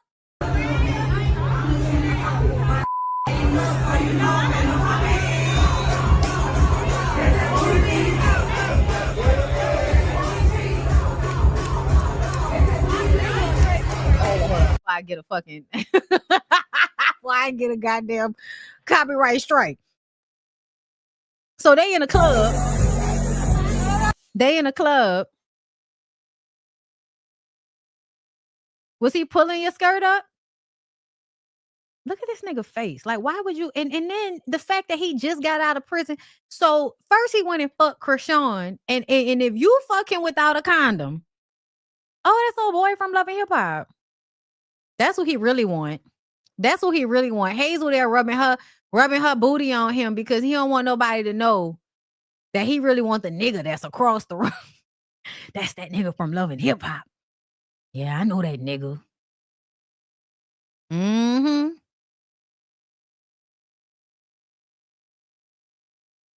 What's his? Y'all remember him? What was his name that used to be on Love and Hip Hop Hollywood? Hazel E stole the show once again. Oh, she stole the show? It wasn't just that we was like, not this old ass bitch with that weird young ass nigga. Hazel is 45, Blue Cheese is 28. So yeah, she old enough to be that nigga fucking mama. Yeah. Yeah. Ew. Ew. Just ew, girl. Christian, thank you for the super chat. Tiptoed in late, but showing some love. Hey, Bondi. Hey, chat. Hey. Okay. Do y'all know y'all got to email me if y'all trying to come to my show? I'm having my first show, right? Having my first show, my first comedy show, my stand-up show, December 13th here in New Orleans. It's at a secret speakeasy. You got to email me at bondybluebusiness@gmail.com. I'm going to put it on below.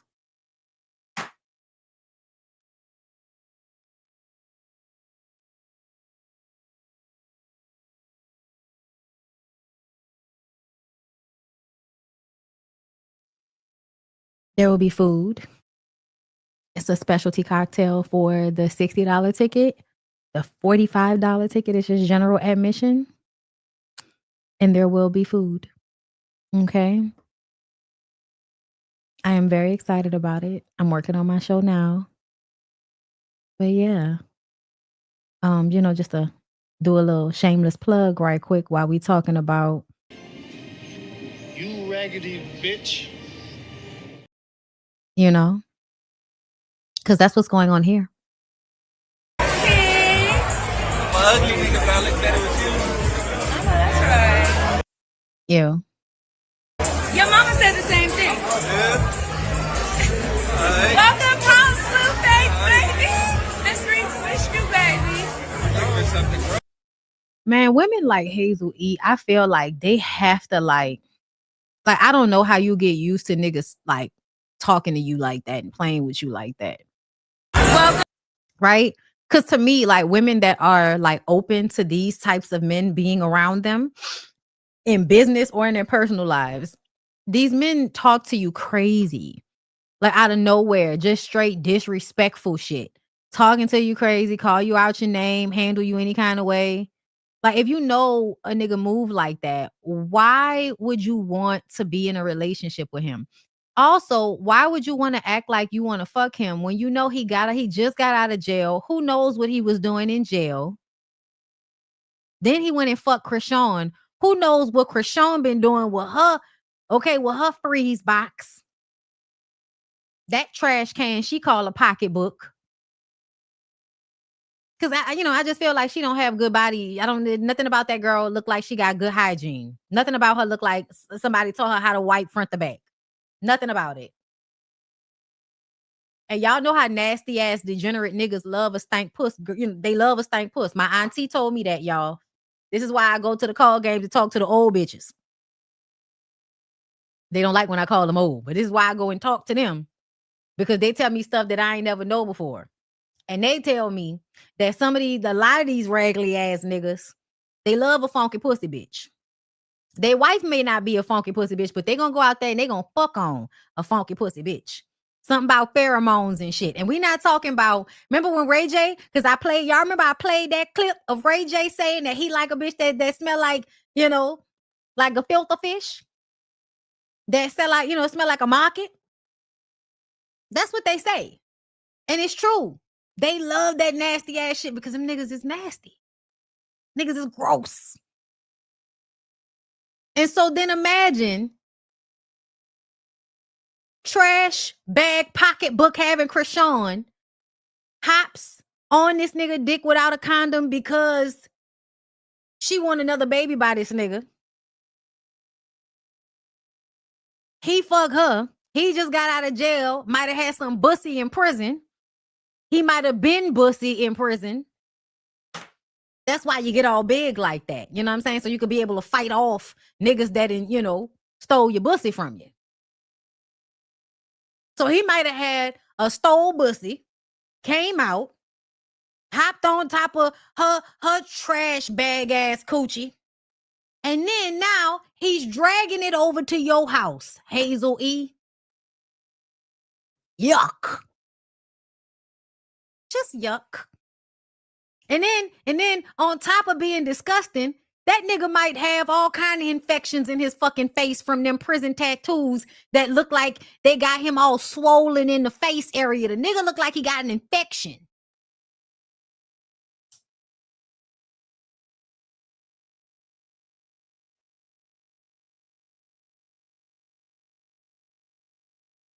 Oh yeah. Don't feel those type of way. Don't feel those type of way, deity. Don't feel those type of way. Niggas is gay. It's okay. It's okay. It's all right. And please understand that nigga is definitely giving gay. And before he went in, when he went in, he said that was the best he had felt being in jail. He enjoyed it.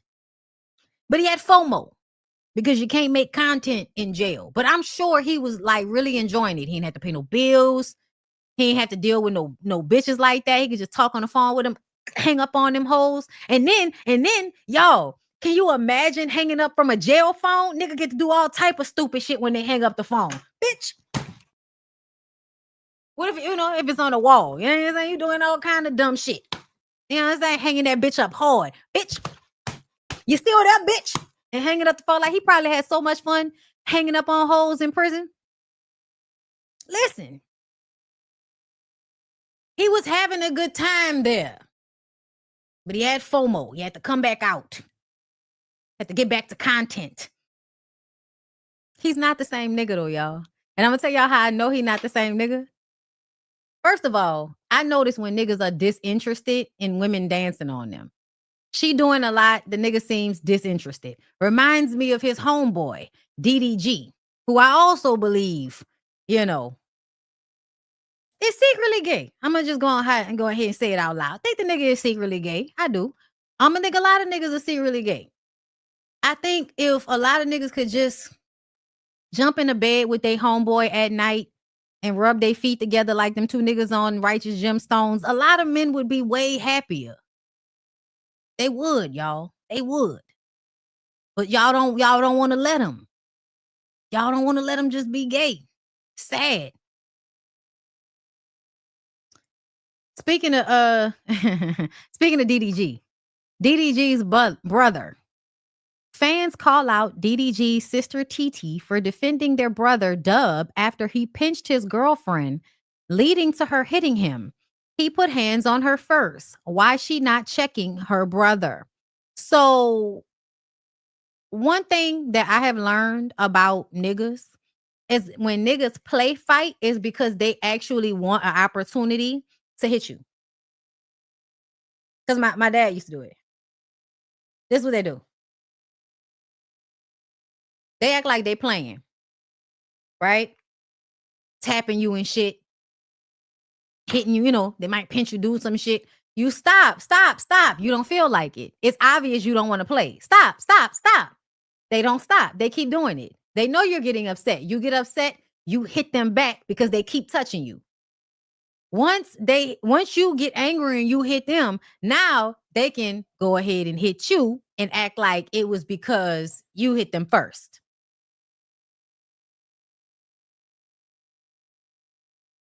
Girl, the way my daddy will come up on me and want to play and I don't feel like it, leave me alone. And I can't really tell you to leave me alone the way I want to because then I'm being disrespectful to you. So you want to keep playing and playing and playing. And then I'm not going to beat you because you my daddy and you like 6'2" and bigger than me and faster than me and all of this. So you hitting me up.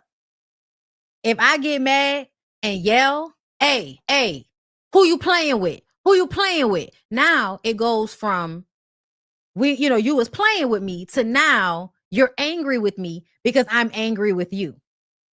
Now it gives you license to be angry at me for something because before you couldn't. Before you had no real reason. I wasn't giving you a reason. Now that you didn't fuck with me, I didn't give you a reason. To me, that's the shit that these niggas do when they grow up in relationships.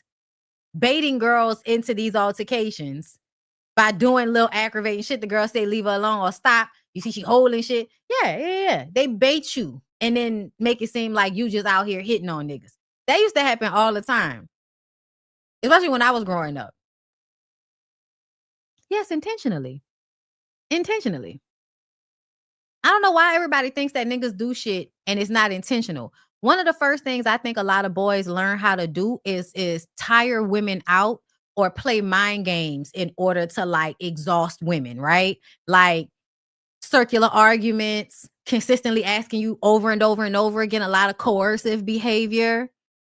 And then I learned that women that have boy children, their boy children learn how to do this early on too.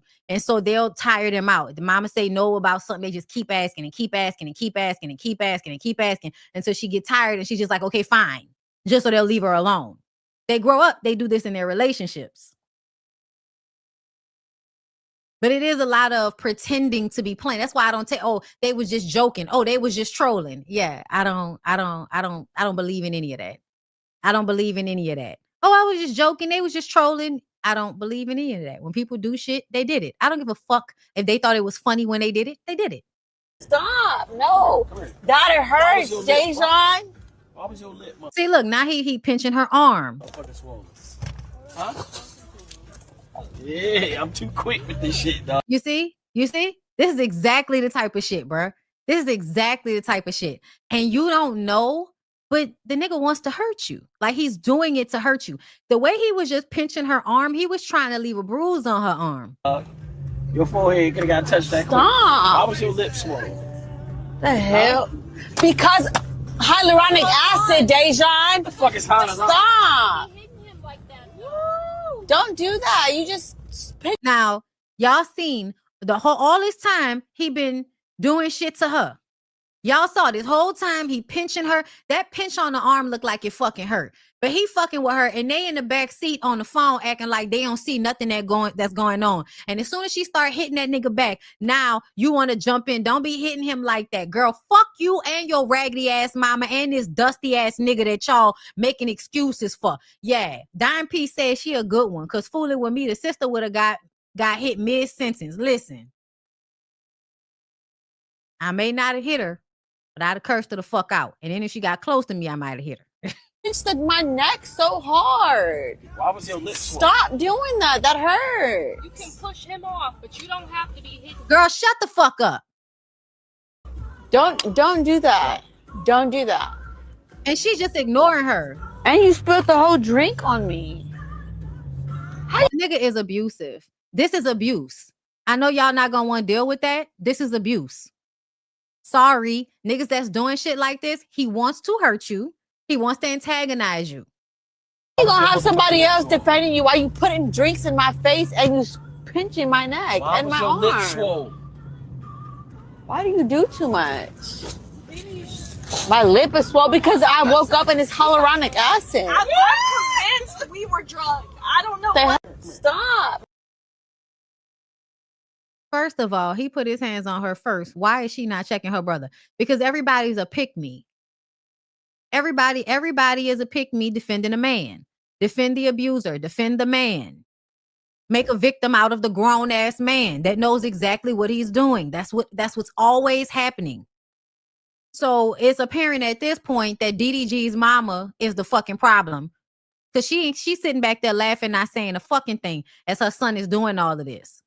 So now let's be very clear on who's the problem in the situation between Haley and DDG. Because just in case anybody was left behind, in case any of y'all ever thought that it wasn't this fucking weird ass family.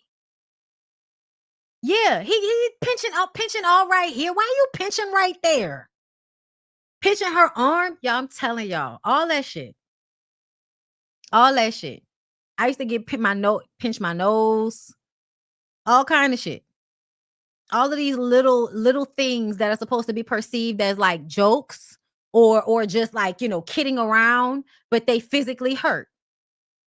And you're not allowed to actually get upset about it because they're doing it as a joke.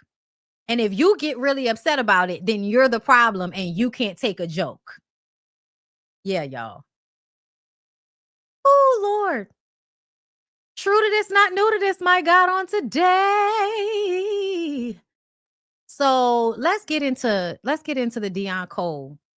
Deon Cole calls out Kai Cenat. Network hired this really big, I don't want to say motherfuckers' names, hired this really big streamer, right? The biggest streamer out there, right? Oh, shit. So they hired this person to come to the award shows and do vaccine shit, right? Yes, I saw it. And this motherfucker was like, people was like, he was going up to people like, I don't know who that is. Yeah, Wale. He Like, didn't know who the hell I don't know Wale who that is. And his excuse was, don't blame me because I'm young. Right. And that was so disrespectful to me because Wale took it personally. You seen that? I met him. Wale wanted the African dance. Look, I was backstage and I met dude one time backstage, and he walked backstage and I was like, hey, what's up, man? He was like this.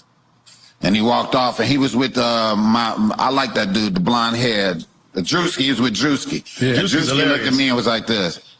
What's up, OG? How you doing, man? I appreciate you, man. This network hired this really big, I don't want to say motherfucker, I love everything you do. Then he went to him and was like, man, you know OG, you funny as hell, and he was like this.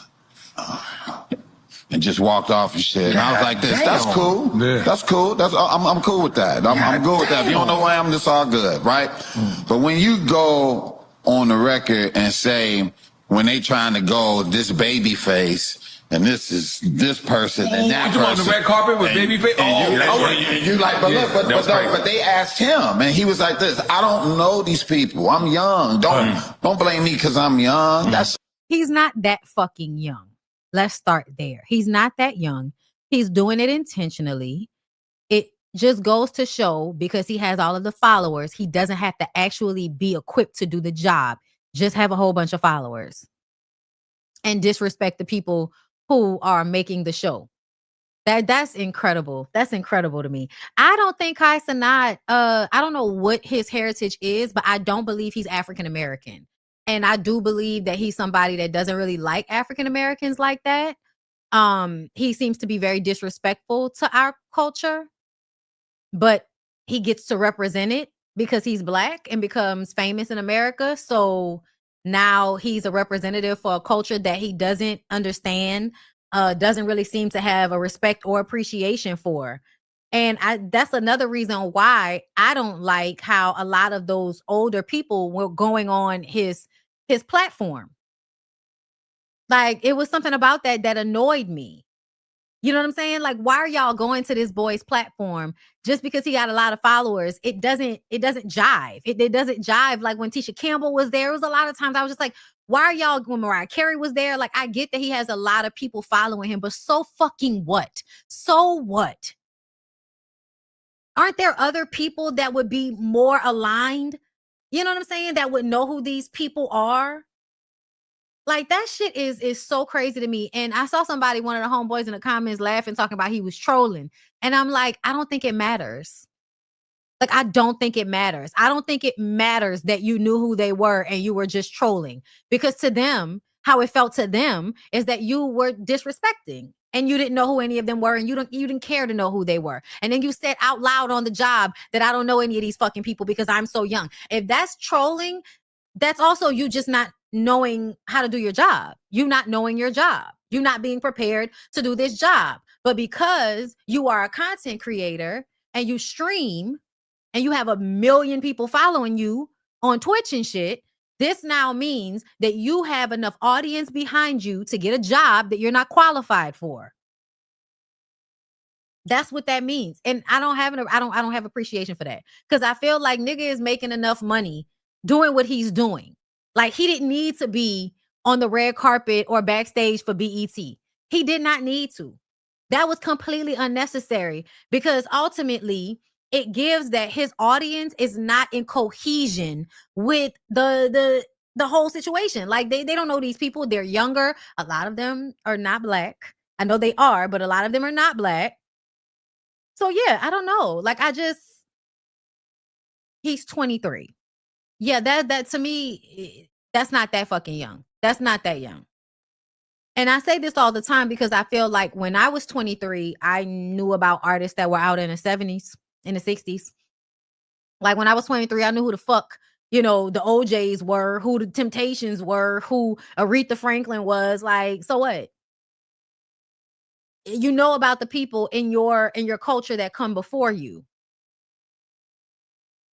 Especially Black entertainment culture. Like, you're going to know who these people are if you're a part of it. And so it makes me feel like you weren't really a part of it. Right. Like, y'all know how I get down. I posted a video of me dancing to the Brothers Johnson. Like, my daddy was an old nigga. Like, my daddy was born in 1948. I listened to everything my daddy listened to. My mama was born in 1957. I listened to everything that my mama listened to. Like, I listen to the shit that my Generation X cousins and sisters listen to. So I don't, you know what I'm saying? Like, I know the Jodeci and all of that. Like, I was still very young when all of that came out. Those are all my favorite artists now. I don't understand because you're young, that means you don't know people that were alive before you. I don't even understand that. That was terrible to do. And to hire him to be your representation at an award show that you got icons and you got younger people, I think it's like disrespectful. And that's, I'm not trying to beef and shit. I'm just going, if you're going to be in that position, do your research about when you see icons and give them love when you see them, period. That's all I'm saying. And I love Deon Cole. Deon Cole is literally one of my favorite comedians because he used to do the bit where he would come out with the notepad, right? And when the joke didn't land, he would scratch it off, and then that would make the shit funny. It was just the way he would just stand there and be like, that worked. And then he would just do the next joke. He's fucking hilarious. And he looks really good. He's been aging very well. Okay. Like, the people love Deon Cole. Okay. Like, and when I say the people, I mean me. Okay. So yes, the Comic View days. Yes. Oh, I miss Comic View. Ooh, the way nigga used to watch Comic View every night.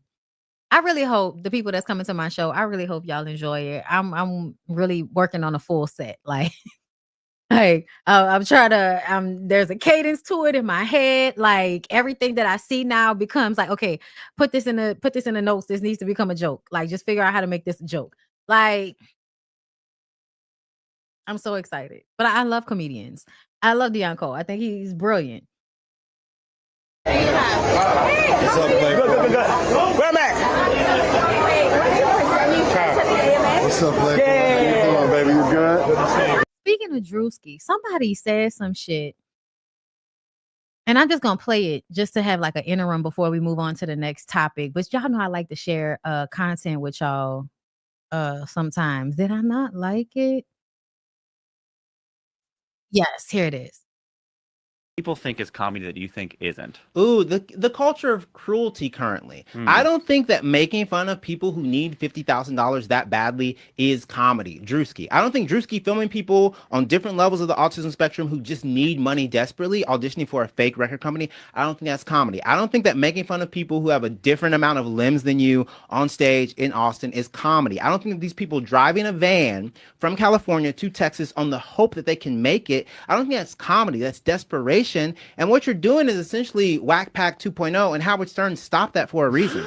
I don't think it's comedy. I think it's cruelty. I think it's kind of part of our broken system when it comes to like how do you make it as an artist in this industry. But I don't think it's comedy. I think it's something sadder. What's something that people think is comedy that you think isn't? Ooh, the culture of cruelty currently.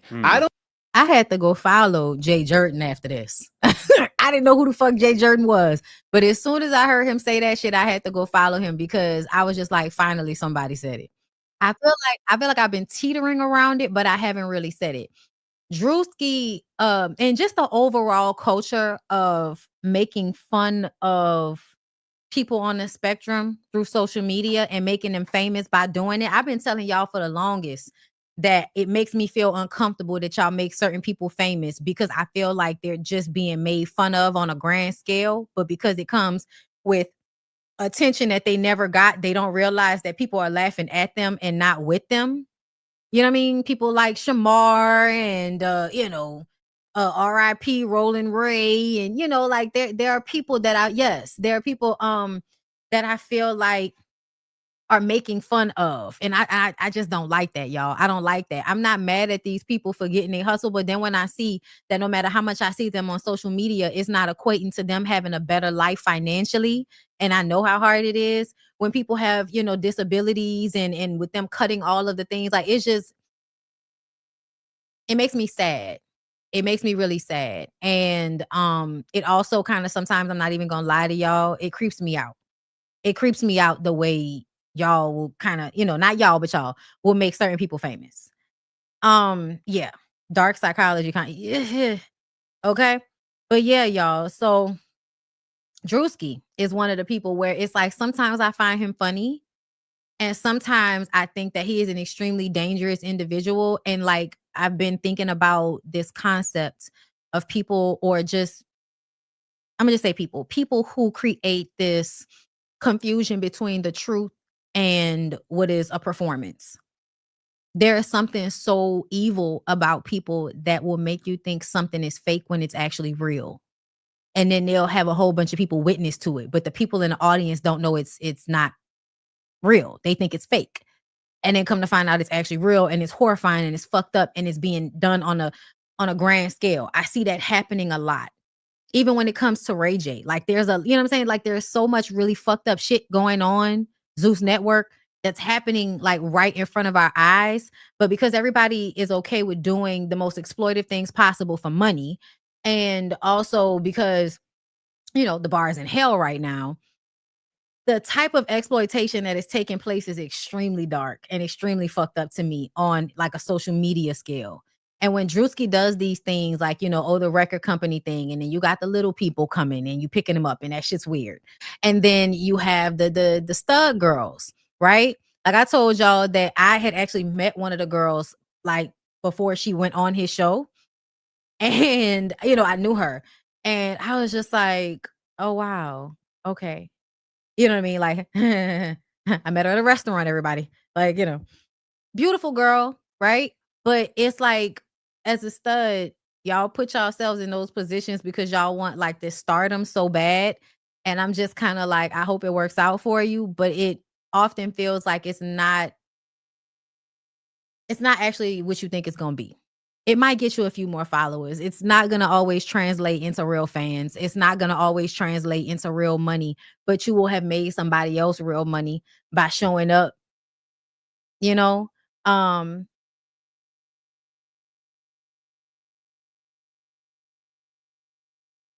Yeah. So girl, please. So yeah, like girl, the whole situation with Drewski, a lot of the time it does, like, I don't know how to feel. Like sometimes I think he's funny, sometimes I like him, and then other times I'm like, yeah, nah, I don't like that. That feels really fucked up. That feels really weird. I don't know what that's about. So we'll just see how things all play out eventually. Yes, like on Interview with the Vampire. Yes. And that's why I said it's a thought that's been kind of rolling around in my head, because I see it on social media. I see it with the way people play, you know, games with the shit that they post, the way people lie, you know, all of that shit, the way people perform for social media. What it means to actually be entertaining versus to be like being a caricature of yourself and all of that weird shit. Yeah. It's scary to me, and it's really dark because the things that happen are sometimes really the most fucked up things. Like, I'm just saying, Zeus Network, if y'all, come on, bro. Like, that shit looks like a breeding ground for girls getting trafficked. For, you know what I'm saying? Like, it just looks like a breeding ground for a whole bunch of fucked up shit to be happening to people. No checks and balances, and everybody down to do anything for some money until they realize they didn't sign up for what they thought they signed up for. Because you think you are signing up and you're making a decision until you don't want to do it anymore, and come to find out you don't have a choice. Because you put yourself in this situation and now you don't have any power to get yourself out of it as quickly as you would like. It just, you know, I feel bad I feel bad because I feel like ultimately when people don't know what they really don't have an understanding of what they're about to get themselves into. And that's really what it is. People try to act like, oh, them kids, them girls that get on baddies, no, they don't know. I don't think they really know. Because you never know until you got to the end of it and now you fucking tired. Like, y'all saw Krishan crying on the internet about they just want you to fight. Yeah, duh, bitch. Duh. And now you tired of fighting. Yeah. Yeah. And they don't want you to be tired of fighting. Yeah. Yeah. So anyway, let's move on to even more degenerate mindsets. Girl, what did Paul Pierce say? Cheat on her. If you really want to know if a girl love you, you need to go out and cheat on her. Let's see. If you really want to know if a girl love you for real, go cheat on her and see how she react. Now we're gonna see what's real. I'm just saying, like, I don't know. Tell me. Tell me. I'm gonna tell you something. Let me tell you something. If you really want to know if a girl really love you, go out and cheat on her. Okay. And if that girl loves herself more than you, then you ain't got no chance in the world. She should. Exactly. So you want to be with a woman with low self-esteem? That's the type of advice you're giving young men. That's love. That's just love. Yeah, it is to a certain degree, but that's not something that, listen, just because I might decide I'll stay with someone, you don't. God will. God will. Trust me. There's going to be tests that you can't even think of. You've been through so many tests in your life that you couldn't create it if you wanted to. Trust me. So stop trying to tell young men to go cheat on their women to test them. Like, that's the worst advice you can I give. said, if you want to know if a woman loves you. That's the worst advice you So can won't give you give me some anyone. advice of how do I find out if a girl I loves just me? told you, you're How? going to be tested in Well, different how ways. do I find out? What's the test? Give me an example of some Women tests. don't deserve to struggle. So a lot of men do this, and I think it's because they're extremely insecure and they have a really hard time with dealing with their heart being broken. So they're always trying to find ways to not have to be emotionally vulnerable in relationships with women, because if a woman rejects them, then they're going to fall to pieces on the inside. That's what it seems like to me. You know what I mean? And I just personally feel like this is such garbage that they should do it. You should follow Paul Pierce. All the young men out there, if y'all believe that this is going to show you whether a girl loves you or not, then I think you should know that no girl loves you. No girl loves you. If you think that's the definition of love, then no girl loves you. And I think you should learn how to be okay with that. Find out ways to have relationships with women that aren't based off them loving you. Can y'all do that? Because see, women have to figure out how to be in relationships with niggas based off y'all only wanting us for service, not based on any real love. I'm just saying, like, if a nigga actually can't, like, oh, bro, when I tell you I'm gonna remove myself so quick, listen, my presence is a present. Kiss my ass. I'm out of here. Just to have love. Well, it go both ways. No, I'm but saying I'm that, just but it go both ways for the man. No, it doesn't go both ways, because if a bitch go and cheat on a nigga, are y'all gonna say that's the only way a woman is gonna know if a man truly loves her is if she cheats on him and he stays? That's the only way she's gonna know. For the woman, if you want to see if a man go cheat on her. go cheat on her. All right, Yeah. Let me see if I'm you gonna see do what he that, and I'm gonna sees. see what's going on. Yeah. Really, if you Nigga talking like the sunglasses look like they're a little off too. Did he just get caught in a car on some drugs or some shit? I don't know if he was on drugs. I think he might have been passed out. Maybe he was drunk. Who knows? Fuck ass nigga. But that's what he's out there telling the people. And I just feel like I'm not trying to convince you niggas of nothing. Do what you want to do. Do what you want to do. And women should move accordingly. Stop trying to convince niggas to be better people. Let them be fucked up. Let them be fucked up. So where do I want to go next? Okay, so let's get this out the way real quick. Cardi B. Offset allegedly turns down Cardi B's $10 million divorce settlement. I built her brand. I deserve half. That's what he said. Hold up. He said false rumors, all of it. Stop running a hate campaign. None of this is true. Or the first shit that was about this was true. I don't know. This one says Offset hit with an additional $486,000 tax lien amid divorce with Cardi B. Tax debt now totaling over $2.3 million. Offset is facing major financial trouble as his unpaid tax balance reportedly climbs past $2.3 million. According to recent federal and state filings obtained by U.S. Weekly, records show the rapper 32 has been hit with multiple liens from the Internal Revenue Service and the Georgia Department of Revenue over the past few years.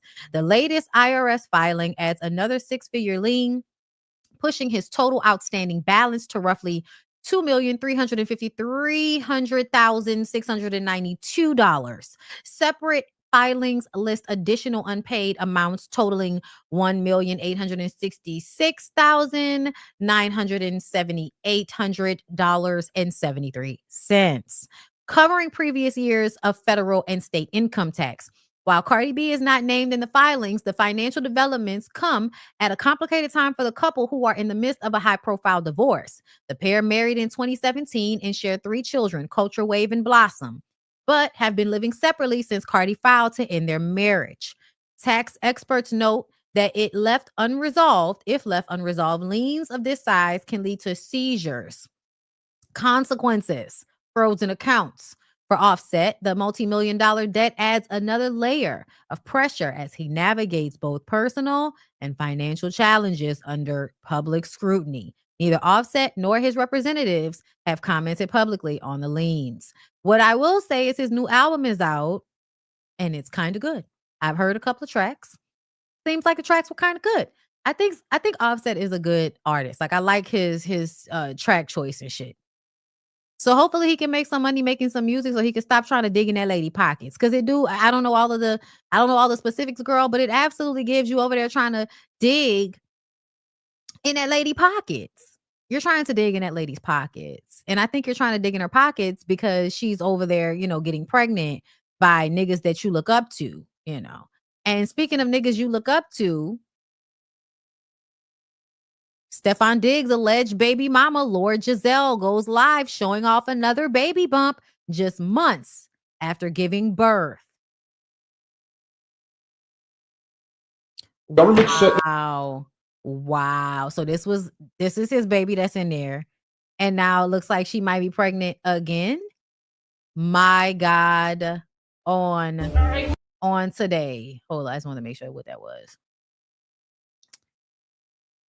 Girl, paternity test confirms Stefan Diggs is father of Instagram model's baby. So he might have the other girl pregnant again.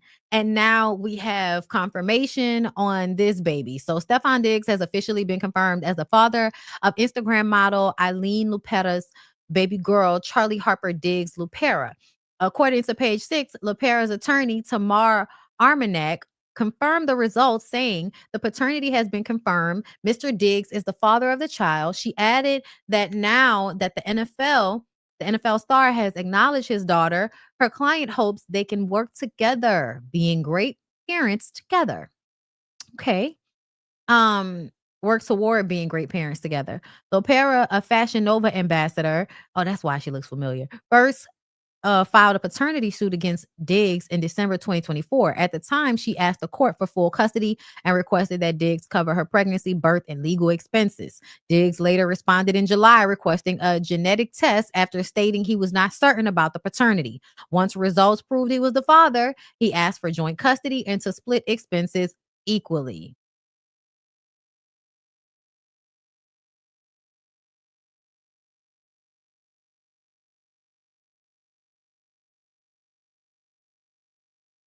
Equally? Expenses with the Fashion Nova model.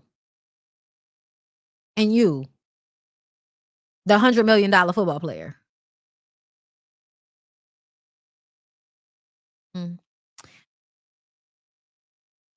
Okay. While the issue of paternity has been confirmed, Lopera's attorney said the case hasn't been dismissed and could continue if both parties don't reach an agreement. Diggs is currently in a relationship with pregnant rapper Cardi B. They are expecting a baby boy. It's the fact that he wants to split the shit equally. No. I think you should have to pay based on how much you make. Not equally, based on how much you make. That's how much I think he should pay. Like based on how much he make. The fuck? Ugh, I don't like that nigga. All right, let's move on. Look, I don't like him. I don't like him. I don't care. I don't like him. I don't like him.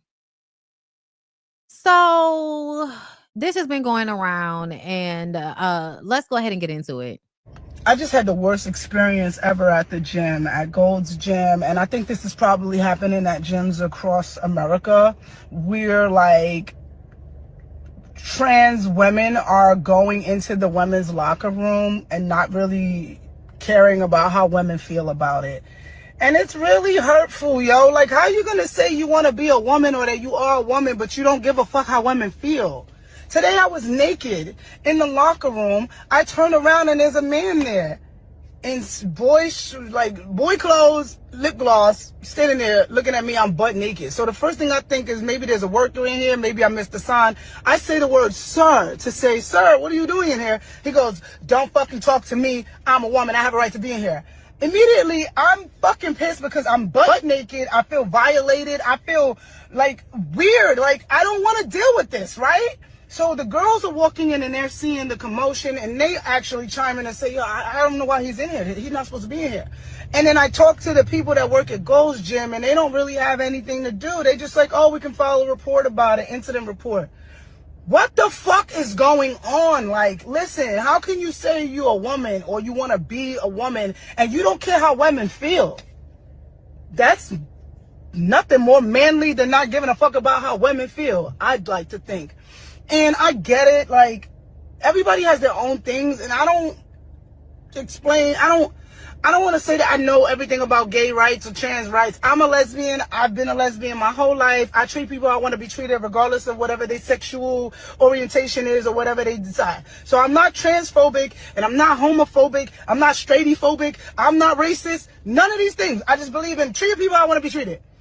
Why do you guys think it's okay for men to be in the women's restroom? And like, when is the cutoff point? Is it like, oh, you cut off your penis, you can come in here? Why aren't women making the laws? And if you really want to fucking be safe and feel good, why don't we just make trans restrooms? Because it ain't right. The way I feel right now. And don't come into my comments about he gay, he ain't looking at you. I don't give a fuck, bro. It's about a feeling, yo. Like, if you never been a little girl who been touched or been through some shit, you won't understand that feeling. And you've never been a little girl. I just had the worst. Okay. Okay. Hold on. Let me see. I think I might have I thought I had something else from this. I wanted to make sure. Okay. So I wasn't really sure how this whole thing had went down because people was making it seem like the guy, and I'm saying a guy because little Latin boy in drag. Did you tell me or not that women like to see dick? I'm asking you a fucking question. Exactly. Get out of the way now. No. Now he knows how to be a man, right? Now he knows how to be a man. Stay out of the women's locker room. We don't want it. He needs to have his gym membership revoked for that shit. And the woman told you. He assaulted me. The girl told already. We already filed reports. No. That's fine. I want the video. You can't get rid of me for this. I'm a woman and I have every right to not want a man in the restroom when I'm naked. There are girls naked in there. Look at them walking in there like it's okay. It's not okay. I understand. I'm not causing. Okay. So I want to say that I respect the trans girls. Okay. I don't think that's a trans girl. I feel like that's a little Latin boy in drag. And I feel like little Latin boy in drag. Why are you crying? You know what I'm saying? Also, though, and this is just me because this is just, you know, I don't feel comfortable, period. Right? So me personally, y'all, I would never be fully naked in a women's locker room. And that's just me personally. There are other women that, you know, feel differently. But me personally, I'm not walking around like the outer area naked. I'm not. I'm going to, like, if I shower and all of that, I'm going to change and put on like my underwear or something in a stall. Or I'm going to have myself wrapped in a towel. And I'm going to put things on with a towel over me, but I'm never going to like fully expose myself because I'm just not comfortable with that.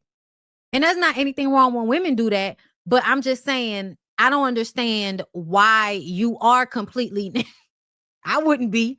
If I know that y'all are going to let anybody in this motherfucker, then I'm probably going to make sure my shit is, you know, on before I even come into the area.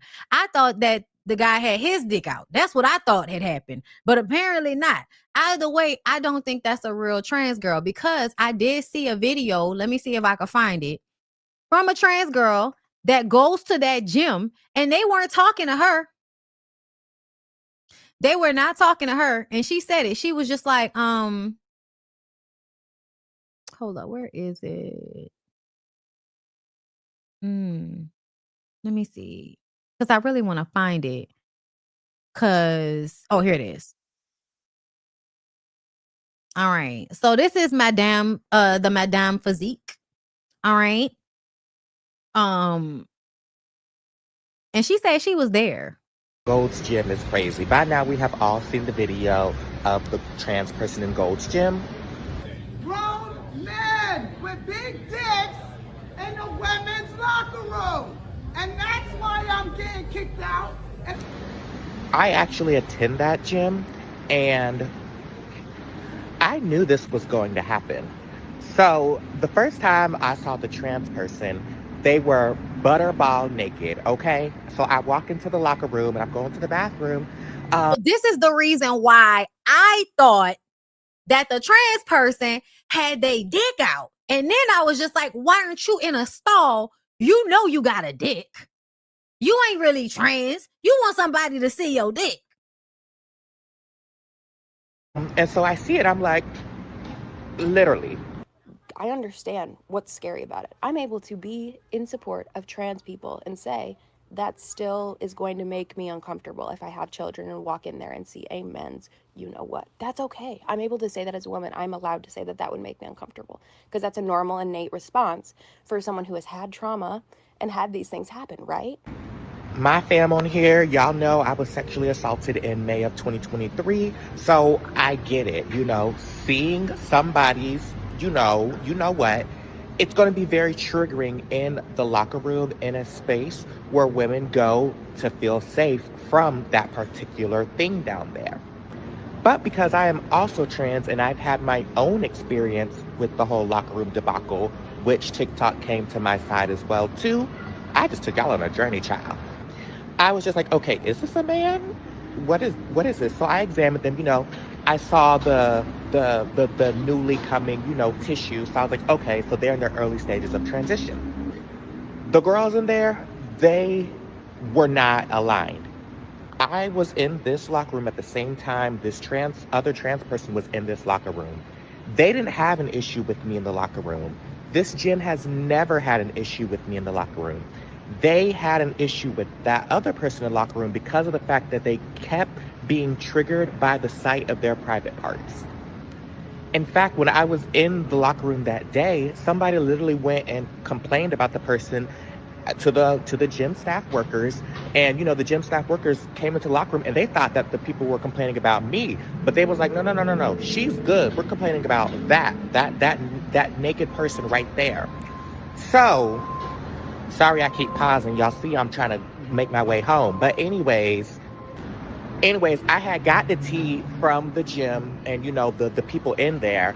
And apparently these two have been fighting for weeks. They have been having beef for weeks. It has just been escalating and escalating and escalating. And this incident was the icing on the cake. This incident was the icing on the cake. So it's not like this was some one-off incident. This has been repeated incidents between the two. And finally, you know, they had their big blowout. The trans person was banned for being belligerent, you know, saying, you know, what Tish said the trans person said to them. That violated policy. Tish got banned because Tish was recording in the locker room and also, you know, for, you know, being super, super belligerent and, you know, whatever else. It's just getting crazy, you know? I completely validate Tish's reaction. Myself as a trans person, when I first saw that person's private parts, it shocked me. It completely shocked me. So I can understand the response coming from a cis woman who has been sexually assaulted. I've been sexually assaulted, so I got it. I had the same reaction first time I saw it. But as a trans person, I also can't be like, oh, this person shouldn't be in here because I'm welcome in the locker room. I've never had an issue at my home gym. The people that have routinely seen me at the gym, they know I'm trans and I help them battle that inner transphobia, which is why I bring up that first incident when both me and that person was in the locker room at the same time. And my girls at the gym were, you know, pretty much comparing the both of us, and they felt comfortable with me in there, but they wanted the other trans person gone because of the way that they were behaving. So where do we draw the line at? I don't know. That's not my place. That's not my place. I'm a trans woman using the female space. I am a very big inspiration in the gym, in the fitness industry. So I don't have these issues when it comes to the gym. The people know me, they respect me. Listen, the people know me, they respect me. I don't play these games, okay? And this is her at the gym, down to the gym, girl. It's spinning, but y'all see her down to the gym. I don't do this for my husband. Girl, I do this because I have a reputation to uphold. Everybody in this town know that Rasputia Lattimore is fine. Ain't I fine? Everybody knows. But even a delicate flower like me need a little water from time to time. Or a little line on kitchen to help straighten out them petals. How you doing? Rasputia. Okay. Right. All right. Okay. Okay, come on. Yes. All right. So yeah. This whole Gold's Gym is And this is the first video that I actually saw. Before I saw Tish's video, I saw this video. So this is the reason why I was like, oh, they dick was out. They not really trans. And so now I came back to this. I'm glad I did because it validated my point that I did feel like that person was not actually like for real trans.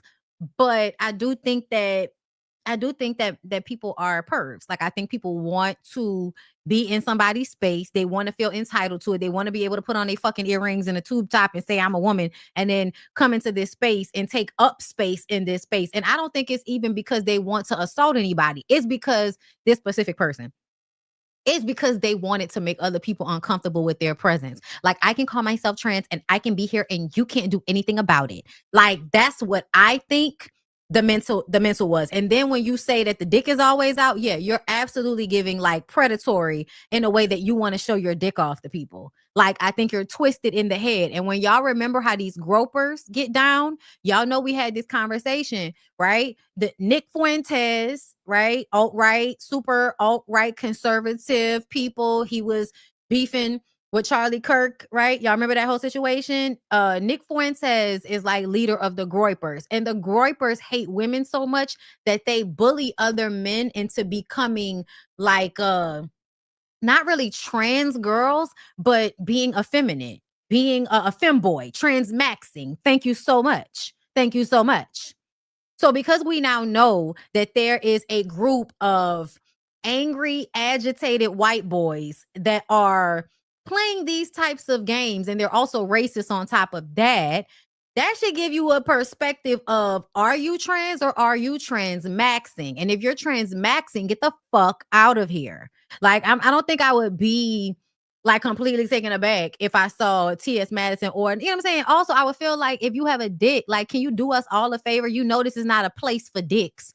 Can you go put that in a stall or something? Right? But I definitely understand. And this is why I said that that's just my comfortability, and that I'm not judging any woman or telling any woman that she should be covering herself up as to not be, you know, showing herself to other women. But I'm just saying my own comfortability, how I feel. But women should be able to be naked in those spaces without having to worry about some dude with a big ass head and strong shoulders, okay, looking like Jim Carrey, you know what I'm saying, talking about, don't say anything to me. Excuse me.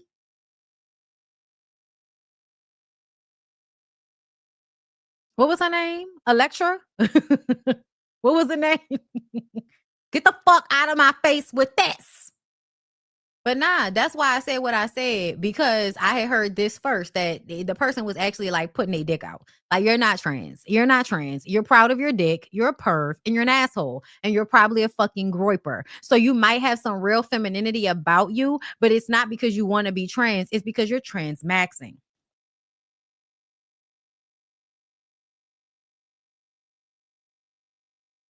Nigga said at this point, let the trans women have the women's restroom and make us a female restroom. And hey girl, I'm not mad. I'm not mad.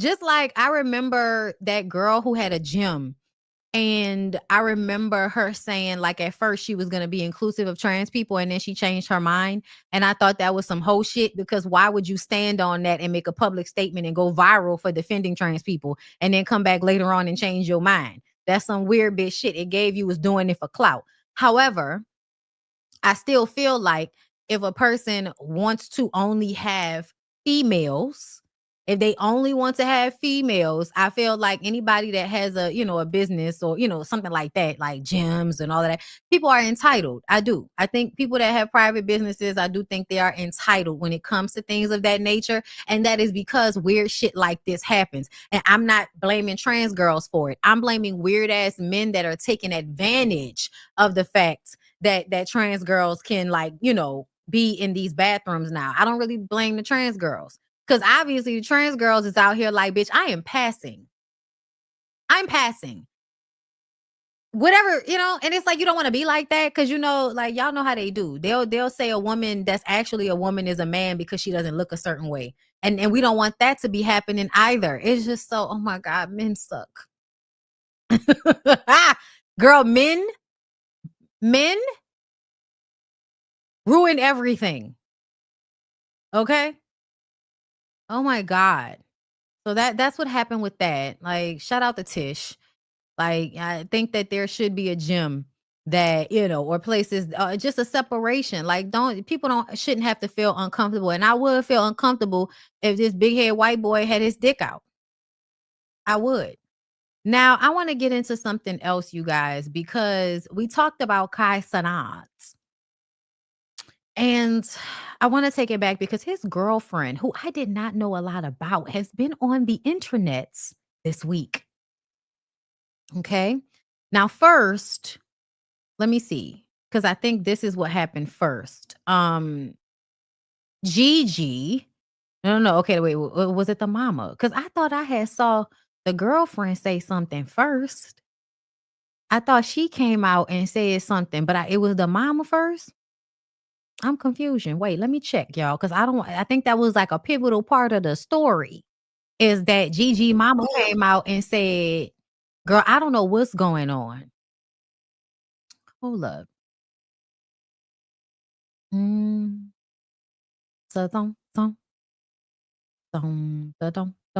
Yes. Okay, hold up. Gotta save that one. Hold up. What's this? No, who the fuck is that? Who the fuck is that? Bing, bam, I know you want some. Why would anyone ever chew on pussy? What is that? Like, who wrote that? Was that Young Jock? Chewing on something like it was bubble gum. I don't know. I just start filling in words. That's what I do. Just start filling in words. Chewing on pussy. I don't know. Like a piece of bubble yum. I don't know. Okay. I hope that this explains, Sha. I hope this explains. Okay. So Gabriella Alaya recently spoke online about growing up feeling alone and not always emotionally supported. Her mother, Ashley Monroe, is now responding, saying she has always been present and feels her daughter's version of events is unfair. She says this generation turns personal family wounds into content for sympathy, views, and narratives. This is already annoying me. Here's the real conversation, though. When a child tells their story from their perspective and a parent feels like it erases everything they did, who's wrong? The parent. The parent is wrong. Do parents get to decide that their child shouldn't feel the way they do, or do children have a right to speak on their experience even if it hurts the parent? I think we know. I think parents need to suck it the fuck up. Right? Suck it up, bitch. Okay, so this is what she said. So it's been brought to my attention that my daughter, what did her daughter say? I just really wanted somebody that was there to just listen and just, you know, somebody I could open up to. Anytime I'm going through something, you'll never know, because it's like I don't open up to people, I don't talk to people because I never really had that as a child. So it's like now it's easier for me to just get through life alone. I never really just felt like love, like, you know, like I just really. I mean, I'm not gonna lie. When I saw her mom, I was like, yeah, you definitely look like somebody that dropped a child off by their grandma's house. Like, bitch, listen. But hold on, let's continue. Let's read. Okay, so it's been brought to my attention that my daughter, Gabriella Alaya, went on the internet, something I have never did in her whole 21 years of life, and spoke on experiencing life in a way that sounds like no child should. I swear, I'm kind of losing my words. Why are you LOL? Why are you laughing? I'm kind of losing my words on this because this is a fucking joke to me at this point. Anyone who knows me know I don't play about my kids. Girl, y'all all say that, and y'all absolutely play about them kids.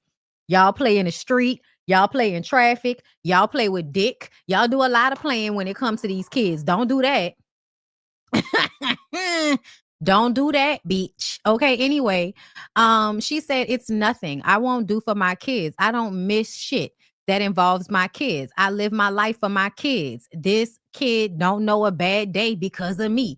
That is insane that you might. I think that's crazy when people say shit like that. That remind me of Mama D telling Scrappy he don't know what traumatized means. Bitch, he's 40. He knows what traumatized means. Are you okay? And if he doesn't know what traumatized means, you didn't teach him. Show illiterate ass. I'm sorry. Let me go back to this. I live for my kids. I live my life for my kids. That's stupid. You shouldn't do that. I'm sorry. You shouldn't do that, bitch. You shouldn't live your life for your kids. You should live your life for you, but make good decisions for your kids. That's what you should do. So even you saying that sound like you saying a whole bunch of bullshit. Like you trying to overshoot it. Like, don't do that.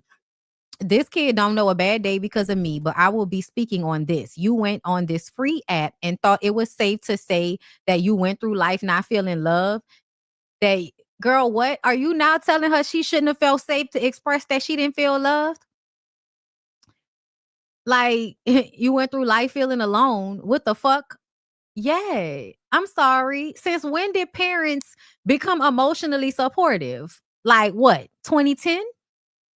2015, is that when it started to become the norm for your parents to be emotionally supportive? Because as an 80s baby and a 90s kid, girl, that's not a part of that wasn't a part of the agreement for them to be emotionally supportive. Oh no. Listen, sometimes they were going to be emotionally supportive. Like my mom was like emotionally supportive for the most part, unless it had something to do with my daddy or my sister. And then I was just, bitch, you got to figure out your emotions on your own, bitch. Okay? Me and your daddy back cool. You got to go figure that out for yourself.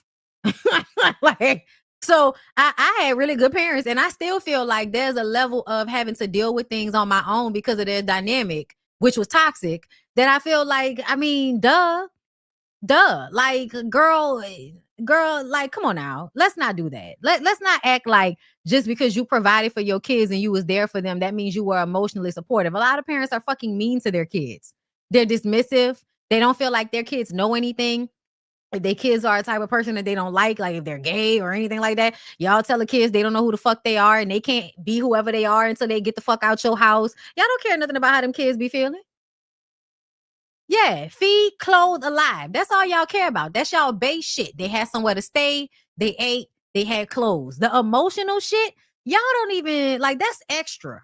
That's extra. And apparently these kids don't have enough money for the extra. Bitch, do you have McDonald's money? Okay, well, then you don't get emotional support because you don't have McDonald's money, bitch. That's how I feel. Like, And listen, I think Tanya did a really good job, okay? When it comes to the emotional support. Jerome, child, please. Emotional support. Bitch, I pay for everything. I don't have to emotionally support not a motherfucking thing. What are you talking about? Emotional? I remember when Aaliyah died, that nigga laughed in my face because I was sad. I was raised by boomers. These people are thugs, okay? These people are unemotional fucking thugs, all right? The only time that nigga cried is when when my mama daddy died, when his daddy died. He cried when I got my period, and he cried when I graduated from 8th grade and I got more awards than everybody else. He was proud. He cried. That was the last time I seen that nigga cry. 8th grade. Okay? Like 2001. Nigga died 2011. I'm sorry, 2009. I'm getting back to this. I'm sorry. Y'all know I always get into my own life with this shit. But that's why I'm like, big girl, what the fuck you talking about? Acting like she couldn't have felt alone. Girl, what? If you was running behind a nigga at any point in your child's childhood, she definitely felt alone. What you won't do is play with my position as a mother. Girl. Sorry, y'all be doing too much a little bit for me, girl. You got fucked. Calm down. The shit these kids do for likes, clicks, and views, now we must add the word sympathy, should be against the law. This shit is diabolical. No, what's diabolical is for your young looking ass to get on the fucking internet and respond to your kid. Because the truth of the matter is, if you was actually mature as a parent, you wouldn't have got on the internet. You would have had a conversation with your daughter personally. You wouldn't have gave a fuck about what your little friends say on the internet. I don't give a fuck. Like when you are a parent that's supposed to be actually like mature, you don't do like catch back with your kids in this very immature way. Your kid can go on the internet and say what they want to say. And I still feel like as the adult, that's not the way you should handle it. Especially not for what she said. Like it wasn't even all of that. Like you act like the girl accused you of some shit. The girl just said she ain't feel love all the time. The fuck? Call her and ask her why she feel that way. How about that? Call her and ask her why she feel that way. What happened that made you feel that way? Because I feel like I did my best. Well, we would love to tell y'all a lot of times y'all best is not good enough. It's not. Deal with it. She said, oh, I'm sorry. She said she went through life alone. She not feeling alone. Never have you ever. Wow, girl, you constantly trying to diminish my blood, sweat, and tears because of your own identity issues. But I promise you, I won't let you.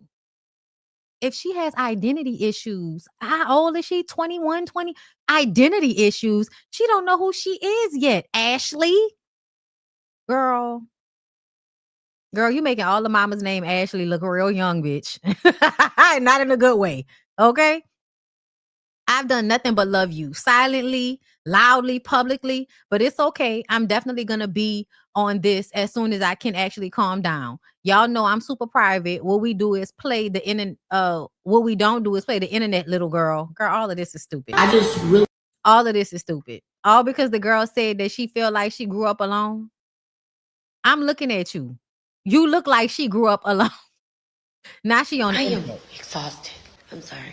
But I gotta be honest. Seeing that video, it broke me. To say that you went through life alone. First of all, black people, y'all motherfuckers need to be happy y'all don't die in house fires the way y'all should, because y'all don't never change that goddamn battery. Feeling alone. That you didn't feel loved is crazy. Like, I've been a stay-at-home mom for 15 years, y'all. 15. That was so I could be there. And I was there. I haven't missed anything in that kid life. Nothing. I can't think of nothing I've missed. I haven't slept barely in 2 days. I have been replaying my life over and over. You replaying it. Did you call her and ask her, bitch? What is going on? Prima Donna weird ass in the comments about, man, these kids will really do it. I really wish all you hoes would have never had no kids. I do. I'm not gonna lie. I know these kids ain't shit. I know. Because their parents ain't shit. But I know the kids ain't shit, y'all. I know. They're terrible out here. Everybody complains about having kids all the time. Bondy, you right. I don't. I absolutely don't. I was on birth control the entire time, girl. You are absolutely right. Okay? You are absolutely right. Because I didn't want to. I don't know why y'all couldn't figure that out, that y'all didn't want to. Over. The more I replay my life, the more proud of myself I am, actually. Like, to say you went through life alone and unloved, I don't ever want to compare my life to my child's life, because I didn't choose my life as a child, but I chose definitely to the best of my ability what hers could look like. You don't even know what a fucking bad day is. And I think that's so condescending and weird when y'all say shit like that. I think it's so weird. Because I feel like I experienced that, and not even from my mom, right? My mom would never say no shit like that to me. We had bad days. That lady would never say no shit like that to me. We're aware that we had bad days, bitch. We were here on some of the bad days, okay? So my mom would never say no shit like that to me. That's crazy. But it's like, so you think kids don't have bad days? So you think because you was at home all the time, and that means that if you was a stay-at-home mom for 15 years, I would need to understand how you did that. Is that because you had a man at the house? Because, see, a lot of times y'all be stay-at-home moms and shit, but really most of y'all actual attention is on keeping up, like, the household and then making sure them niggas is happy. I'm just saying. So I feel like you going through your life. Why didn't you call your daughter and ask her why she felt that way? And that's just how I feel. Some people could think I'm wrong, but that's how I feel. That's how I stand 10 toes. Y'all hear how many times that motherfucking fire detected and beeped? I don't know what's wrong with people. Maybe something wrong with me. Goes down. Like, there is kids that's going through life alone and unloved, and I can advocate for them. I didn't have. But you can't advocate for your own daughter. I think that's really weird. I think that's really weird to act like your daughter can't say she had a bad day. Bitch, a bad day is I went to school and got beat up by a bully. That's a bad day. I'm going to remember that. If I find peace somewhere downstairs, Olivia, I'm kicking your ass out. Oh, yeah. Hey, did you pee? I'm sorry, y'all. My dog be pissing me off. I'm sorry. She old, and so now she just pee everywhere. Anyway. I didn't have a dad. I didn't have grandparents for real. I didn't have family like that. You know what I mean? Like, my life was really hard, you know? Especially due to my mom. But just... Oh, there it is. There it is. There it is, baby. That ungrateful shit. I do have kids. I do. I'm not this shit for nothing. I paid a car note, light bill, house note. What you think I'm on? I'm sorry, y'all. They've been playing videos of Genuine dancing like an old man on stage, and it tickles my soul. I'm sorry. But yeah, no, generational trauma. That's what I was getting at. Like, girl, if you didn't like your mama, do you really think that you was a good mama to your daughter if you didn't even like your mama? That's usually not how that works. Usually, if you was an ain't shit ass mama, like if you had an ain't shit ass mama, no matter how hard you try, you will still sometimes pick up remnants of that. You can't help it, right? If you never saw how a mom was supposed to be because your mom was fucking up, then you would you would be a fucked up mom, bitch. Why this hurts so much? My mom didn't even give me a decent life. We were poor. I was poor. It was years. My mama didn't even give us a decent life. Girl, you sound mad at your mama because of state of the affairs in America. Girl, you sound real mad at your mama because of external circumstances that was out of her control. Okay? That's what that sounds like. So for me, I feel like you up here on the phone crying to us. You haven't healed. Your daughter seemed like she might be trying to heal, but at least she gonna be, like what? So she could speak. She can't speak on you, but you could speak on your mama. Is that what I'm understanding? So now we're gonna use this as an opportunity to talk about our mama and be mad that our daughter talked about us. Is the bitches okay? I don't think so. It was sometimes some years I only had one pair of shoes, no socks, no matching socks, no clean panties, no this, no that, nothing. Still to this deal. Girl, you ain't got nobody in your personal life that you could talk to. Where's the nigga? I know there's a nigga. Look at you. Where's the nigga? Go talk to the nigga. What? Just 2-3 years ago, I took my mom to Turks with my kids, trying to rekindle with my mom. I have told Gabrielle, no matter what, baby, I love you. You're not gonna go through this life without. As long as I got blood, sweat, and tears and breath in my body, you're not gonna go through this life without me. She never had to. I think that's why this just hurts so much. And don't get me wrong, like Gabrielle's dad was never around, y'all. Never. Gabrielle's dad come from a decent family. Gabrielle is her dad's only child. I have 5 kids. 5.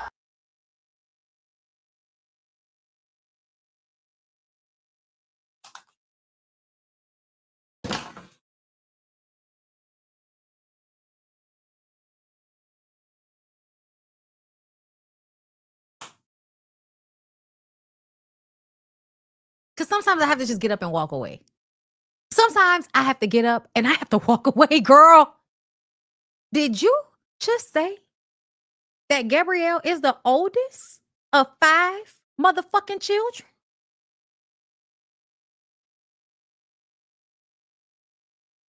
And I have custody of my niece. The same year I had my last kid, I gained custody of my niece. It's just ridiculous.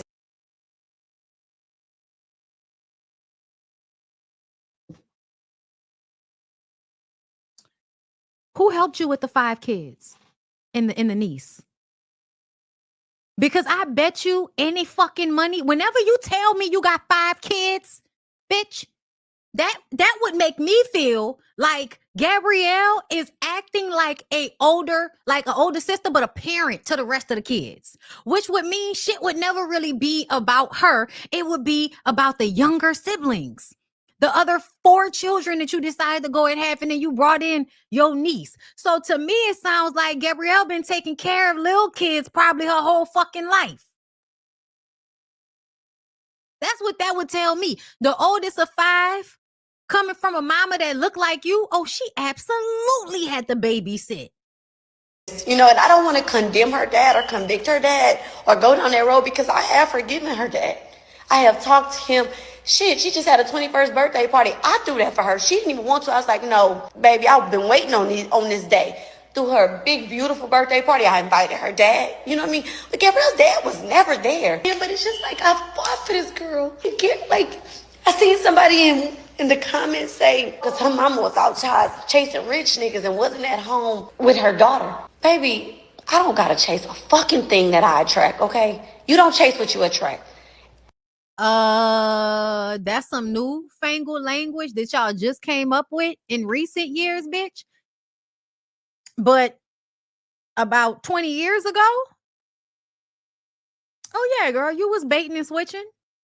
Why you acting like you don't know how to chase dick and also have it come to you? How you chase rich dick is put yourself in the you make the opportunity, right? So you look away that the rich man would want, and you put yourself in the places that the rich men be. And you cycle them out until you find one that will marry you, which means you'll probably have to deal with bullshit. So don't act like, you know, and to me, I feel like you could have a nigga in the household and still be more worried about him, because the way men are, they have to make everything about them. We live in a patriarchy, which means everything is male centered. It's not children centered. So in most households, y'all are still having fucking arguments on the internet today about who gets the plate first, the child or the man. Which I think is fucking weird, because I think the nigga should be in the kitchen helping you cook. And if you cook, he need to be plating. I cook all the time, and very rarely do I make my own plate. I don't even understand the way y'all be. A woman like her, yeah, you was with some nigga that was using you as a trophy. I can only imagine. And so that means that man would be able to pull you away from your kids. That man would be able, ask your oldest daughter to do it so that you can spend time with him. Like, girl, it's not that hard for us to come up with the, you know, the how this works when you a baddie and you have a daughter that's the oldest, and then you have younger kids. She's always going to be playing a parental figure to your younger child. Rich niggas come dime a dozen.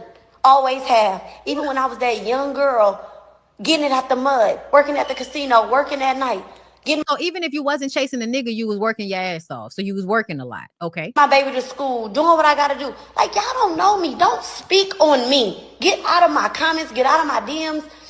Yeah, no, I'm not adding you, ma'am. I'm not adding you. I just talk from a sociology standpoint. And to me, you are already being immature by getting on the internet crying to us. You are supposed to be the more mature party when you are a parent. And so if your daughter comes to the internet and says some shit online that makes you feel upset, the ideal thing for a mature parent to do would be to have the conversation in private and not to come to the internet talking about how your daughter don't know what a bad day is because of all the sacrificing you did after you had 5 kids for her to help you take care of. Yeah, you sound delusional. And you sound like you make everything about you. Like, I really don't understand what's so hard about, yes, I tried my best. I fucked up. Tell me how I fucked up. I want to acknowledge it. I want to validate it. I want to say that I fucked up and that I should have did better. And I'm sorry. And how can I help you now? Like, I don't get why that's so fucking hard, bro. Like, I've just said parents be up here doing everything but the simplest thing, which is just to hear their kids out, validate their emotions, apologize, and ask, how can you be better moving forward? Why is that so fucking hard? I don't give a fuck. The reason I'm speaking on this is because I have never in her whole life went to the internet with my problems. Here we are. I never bashed her dad. I never talked about how he never showed up to one birthday. One. Not one. It was invited to all her birthdays. He never showed up. He came to her 18th birthday party. Well, 18. You think that might be an extension of why she don't feel like she was ever truly loved, because the nigga wasn't there neither? Birthday trip. And that is where me and her really fell out. She called herself inviting her dad on the Aspen trip that I was helping, that we were planning for her 18th birthday party. I'm like, sweetheart, I'm not going on a birthday trip with you. Your dad has never showed up. He ain't never been there. And mind you, a couple years prior, he called himself going to the courts and lying on me. I still won custody. Still did that. Still fought for her. And that's another problem. I fought for her. I saved her. Gabrielle was disobedient. Gabrielle was going down the wrong road. I fought for her. I gained my custody of my niece. Sounds like you want a pat on the back for doing what the fuck you were supposed to do as a parent. Y'all always wanted, like, and don't get me wrong, y'all, being a parent is hard. And I'm not saying you shouldn't get patted on the back for it, but the person that needs to pat you on the back is the child you raised, not nobody else. Like, I'm gonna just be fucking real. And Gabrielle started cutting up. So yeah, like you. All right, saved her. It's mad weird language being used. That's your child, bitch. What did you think you were supposed to do? Because to me, if she was acting crazy, I have to ask why. I know kids act crazy all on their own. I know that's what a lot of parents say, but I just remember it wasn't that simple. People had been fucking up since the beginning and just never wanted to admit that they had been fucking up since the beginning. Like, that's what I saw more often than not. But okay. I'm in court for this. I'm in court for that. I'm fighting for my life. You was on the internet doing wild shit back then. You have spread me thin. You have wore me out in ways that I tell my younger kids that my little two, I tell them, Mama ain't got it in her no more. A couple months ago, my friends was over. We was here. I cooked. You told your two youngest children that you don't have it in you no more. What the fuck does that mean? Sound like you shouldn't have had all them fucking kids. We had wine or whatever. She came in, and I don't know how we got on the subject of the internet. Gabrielle looked at me in front of my friends and told me, I think we need to keep our relationship off the internet. So all of y'all who in my messages saying you ain't post us and this and that, relationship off the internet. Then she follows up with, and Kai said, Mr. Kai Sanat said, told my daughter, my baby, that he did his research on me. He did his research on me and her best friend. Now, who her best friend is, y'all, I really don't know. I know Gabrielle friends, but who the best friend is, I don't know. But best friend, he said you too. He said that. He told my baby that if she hung out with me or her best friend, that he did his background on us. She hung out with us. It's so hard to even fucking say. That her reputation would be ruined. I was just mind blown. Like, and then when I think about this, like over the past couple days, like, how's it not? All you do is sit down, different sorts, different kinds, different backgrounds, different reputations. All you do is sit down with rappers with different reputations. You love a sit down, but you telling me you never even thought to sit down over a glass of water with me. And that's cool. You know what I'm saying? You don't got to fuck with me. I never gave a fuck. But what you won't do is turn my baby against me. You got so much to say about me, but you get on the internet and say, Gabrielle is this, Gabrielle's that, Gabrielle's God-fearing. That's from me, baby. Prayed up. I pray over that girl. I pray for her. I've been telling her to go to church, and she's been going the past couple, weeks? You've been with her, a year and a half now? That's her mama. You say she could cook so good, she could clean, she this, that. That's her mama. You say she's from Louisiana? No, she not. She was born there. Gabrielle's been gone from Louisiana since she was 2. I'm from Louisiana. So that Louisiana girl in the kitchen praying for you, she get that from her mama. I ain't never got on this app and bragged and said, oh my God, Kai said my daughter was this. My God, I did a good job. I ain't never came to this internet for validation. My point is, Gabrielle, you ain't never. The way you treat me, the way you treat your siblings, the way you treat us lately. I don't know who you are, boo. I pray whatever. When I tell y'all, I can hear the bullshit in her tone. I can hear the self-aggrandizing and the condescension and the bullshit in her voice. Whatever your little heart desire. I've always been praying this, that, and the other. And now that you got this internet attention, that's what you doing? We ain't gonna do that. I don't deserve that. I was there. To talk to my daughter about me is crazy. I am exhausted. I'm sorry. But I gotta be honest. Seeing that video, it broke me. I hate this because I don't trust Kai. I don't trust Kai, so not even a little bit, not even a lot. I definitely feel like he's somebody that would be I think he would be abusive. I don't know for a fact. I'm not saying that. Okay. But the way he moved and the way these niggas move most of the time, you would, love bomb and get the girl all, soaked up into the relationship. And then you would start to, section her off, talk bad about her mama and her friends, make sure she don't really trust nobody around her but you. You know what I'm saying? Gigi responds. She says, I hate that I have to bring myself to play this internet game because the woman I call my mother is having a mental breakdown. I've never invalidated her feelings, but she never taken mine into consideration, even after all the talks we have had. Me saying I wanted an emotional connection as a child is something I've been telling her since I was a child. To get on this app and badmouth me and show your true colors when you realize you didn't get the response you wanted to, so you make a video crying now looking for sympathy. I have never told her I can't be around her for her reputation, for reputation reasons, or be around anyone for reputation reasons. To lie and say that is insane. Yes, I told her when people say negative stuff about her online, it affects me. She got very mad at me because I told her the reason I don't post my family is because the internet is a negative place. They are my family. I have a real connection with them in real life. I barely even post myself. I've been dragged up and down this internet this year so many times for miscommunicated situations. So if I can keep something private and close to me, such as family, that's just what I'm going to do. I don't live for the internet. Little girl seemed like she got her head on. Better than her fucking mama. I'm gonna continue though. Let's see.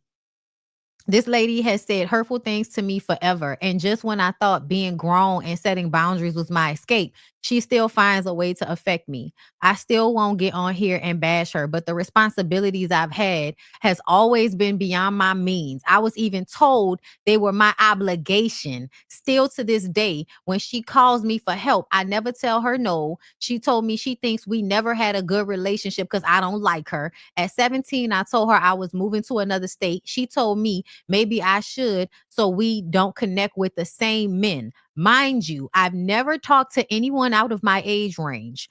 Growing up, she kicked me out her house numerous times for small inconveniences. The last opportunity she took was because towels were washed wrong, as I was staying there a couple more days until I moved into my apartment. Recently, my lease just ended. She was begging me to move in and help her financially, and I politely told her no, because living with her, I will never have peace. I was then the villain again and attacked. Hold up. Where did it go off? Where did it go off? I moved out at 17 to a whole other state across the country, enrolled myself in school and finished. And you're saying this has started recently because of a man? You know, it's no man controlling me. You use his name because you knew people would try to drag him. This lady has broken my heart so many times. And to say I treat my siblings bad, I've taken care of them their whole life. And now that I'm living my own life, you're losing your mind. Yeah, because you done lost your babysitter. She always told me, you going to need me before I need you. And I've continued to be the strong, independent woman I am to be sure I don't ever need anybody. Listen, I love it. Never need nobody. My siblings love me.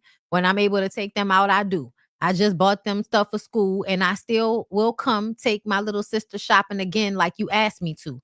Yes, I don't see them as often because I don't live with them anymore and I've been building my own life. You should be happy for me. This is crazy to be bashed and dragged by your mom because all you said was you wanted somebody to be there for you emotionally as a child. And it sucks because now she just made it worse. The little bit we did have, you just washed it all away. And I've told her I understand she was a young mom and I couldn't imagine being 21 with 2 kids already. I've always gave grace, allowing you to have access to me when I didn't have to. I love her. I have never badmouthed her, and anybody that knows me, including her, knows no matter how messed up the relationship may be, I always go to war about her, and she know I've done everything in this world she has asked of me, but damn, I'm no longer allowing anyone, even family, to play with my character or twist my story. I'm behind the little girl. I'm behind the little girl. I've been through a lot and I've forgiven probably more than I should have. We all have our own stories. All I want is peace and to move forward without the constant cycle of hurt. I'm going to continue to pray for her, but please stop playing with me publicly. Enough is enough. I am exhausted. Listen, I'm on the little girl side. I'm on the little girl side. I'm going to just say that.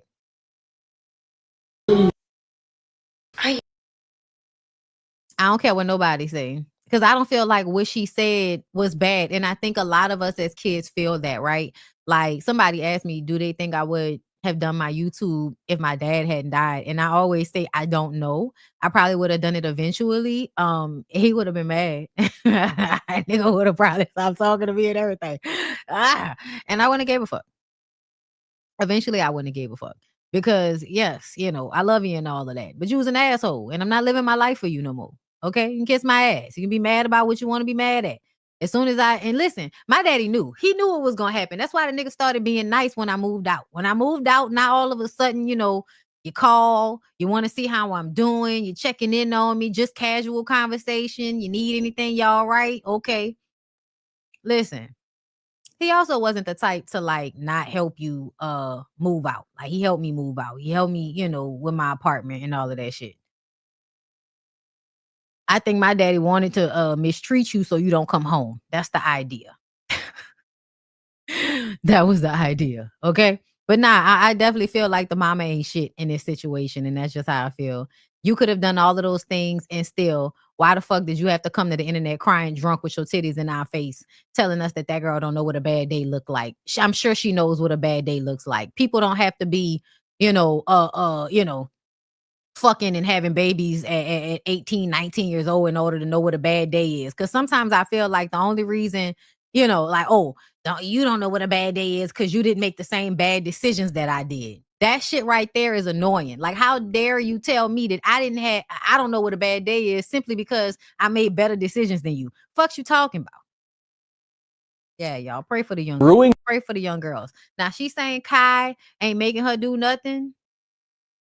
Okay. But you know, I don't trust Kai. And I also feel like she's so young that there's no way that she, with that relationship with your mama, probably watching your mama deal with men, to me, 1 + 1 = 2 tells me that Kai is another version of those men. And you just don't know. A lot of times when you're trying to run from being like the parent, you end up being just like the parent, even when you don't realize it. And usually when you fight so hard against them, that's usually, you know, a lot of times why it'll happen. That's why she up there crying and sound just like the type of mama that she had. She don't like her mama. You don't like her. Yeah.